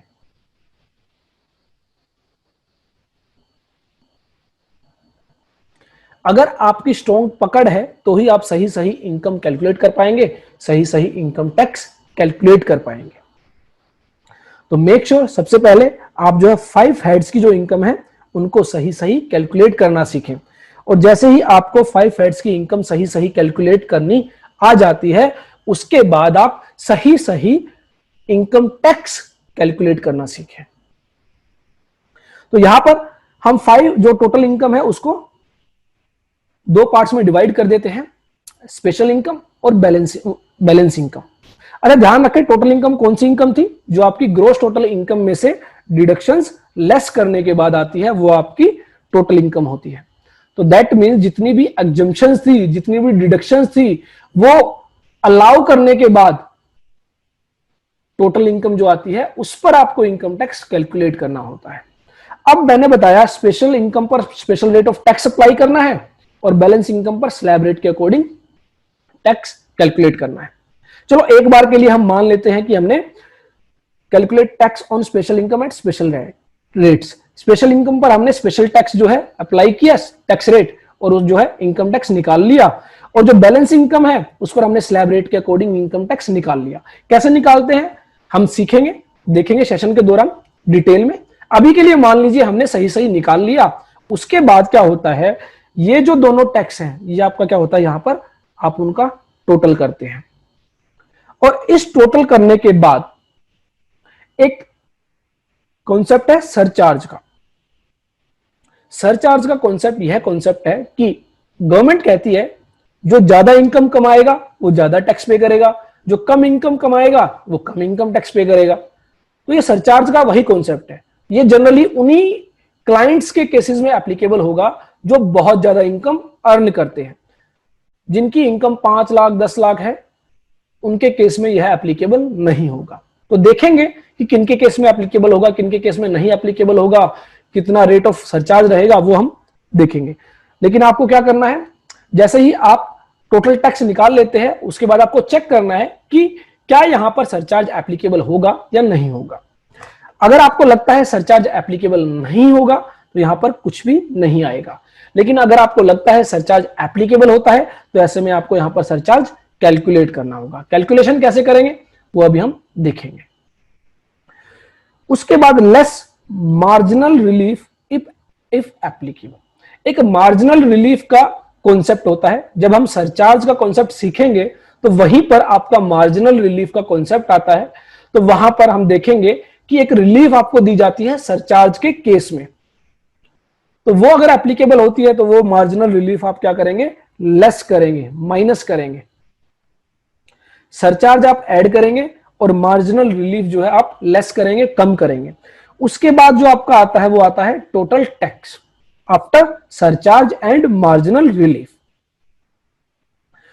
इस टैक्स पर आपको अप्लाई करना है 4% health and education cess. Government कहती है आप टैक्स तो पे करेंगे ही करेंगे, इनकम टैक्स तो हम लेंगे ही लेंगे, उसके अलावा हम 4% का आपसे हेल्थ एंड एजुकेशन सेस भी रिकवर करेंगे। अब बात आती है कि इनकम टैक्स ऑलरेडी लगा दिया गया था, उसके बाद हेल्थ एंड एजुकेशन सेस क्यों लगाया गया। देखिए जनरली क्या होता है, जो आपका टैक्स अमाउंट होती है, चाहे वो इनकम टैक्स है चाहे वो जीएसटी है, गवर्नमेंट उसको किसी भी पर्पज के लिए यूज कर सकती है। गवर्नमेंट को रोड बनवाने हैं, हॉस्पिटल्स बनवाने हैं, स्कूल्स बनवाने हैं, कुछ भी जो उनका पर्पज है उसके लिए वो यूज कर सकते हैं। लेकिन जो सेस होता है, सेस वो एक स्पेसिफिक पर्पज के लिए लगता है और उससे जो भी कलेक्शन करेगी गवर्नमेंट वो सिर्फ उसी के लिए ही यूज किया जाएगा। फॉर एग्जाम्पल हम यहां पर बात कर रहे हैं हेल्थ एंड एजुकेशन सेस, तो इसका मतलब है कि इस हेल्थ एंड एजुकेशन सेस से जो भी पैसा गवर्नमेंट कलेक्ट करेगी वो सिर्फ और सिर्फ हेल्थ और एजुकेशन के लिए ही यूज किया जाएगा, किसी अदर पर्पज के लिए यूज नहीं किया जाएगा। तो यहां पर health and education cess collect किया जाता है 4%, और यह आपको अप्लाई करना है जो आपका आफ्टर सरचार्ज जो टैक्स आता है, आफ्टर मार्जिनल रिलीफ जो टैक्स आता है उस पर। तो इस तरह हमारे यहां पर क्या है, टोटल टैक्स लायबिलिटी आ जाती है। टोटल टैक्स लायबिलिटी आने के बाद हमें चेक करना होता है कि क्या हमें कोई इंटरेस्ट पे करना है या नहीं करना है। Interest under section 234A, 234B और 234C, यह हम देखेंगे बेसिकली जब आप लेट रिटर्न फाइल करते हैं, लेट टैक्स डिपॉजिट कराते हैं, लेट एडवांस टैक्स डिपॉजिट कराते हैं, तो आपको interest under section 234A, 234B, 234C पे करना होता है। यह भी हम डिटेल में डिस्कस करेंगे। इस तरह आपकी यहां पर नेट टैक्स लायबिलिटी आ जाती है कि कितना आपको टैक्स सही पे करना है। और लास्ट में आता है हमारा टीडीएस, जो हमारा टैक्स काट लिया गया था, किसी ने टीडीएस डिडक्ट कर लिया था। मैं जॉब करता हूं, मेरे को सैलरी मिलती है, सैलरी पर एम्प्लॉयर ने क्या किया, टीडीएस डिडक्ट कर लिया, तो वो मैं कहां पर क्लेम करूंगा, यहां पर क्लेम करूंगा। मैंने कोई टैक्स एडवांस टैक्स डिपॉजिट करा दिया या फिर सेल्फ असेसमेंट टैक्स पे कर दिया, तो वो भी मैं कहां पर क्लेम करूंगा, यहां पर। एडवांस टैक्स क्या होता है, सेल्फ असेसमेंट टैक्स क्या होता है, ये हम आगे डिस्कस करेंगे। तो कोई अगर आपने एडवांस टैक्स पे कर रखा है, कोई सेल्फ असेसमेंट टैक्स पे कर रखा है, या आपका कोई टीडीएस काटा गया है, वो आप क्या करेंगे, लेस करेंगे। और फाइनली जो आपका निकल कर आता है वो आपका या तो टैक्स पेबल होगा या रिफंडेबल होगा। दैट मींस अगर आपका TDS, advance tax, self assessment tax ज्यादा है तो ऐसे में आपको रिफंड मिलेगा, लेकिन अगर आपका टीडीएस, एडवांस टैक्स या सेल्फ असेसमेंट टैक्स कम है तो ऐसे में आपको टैक्स पे करना।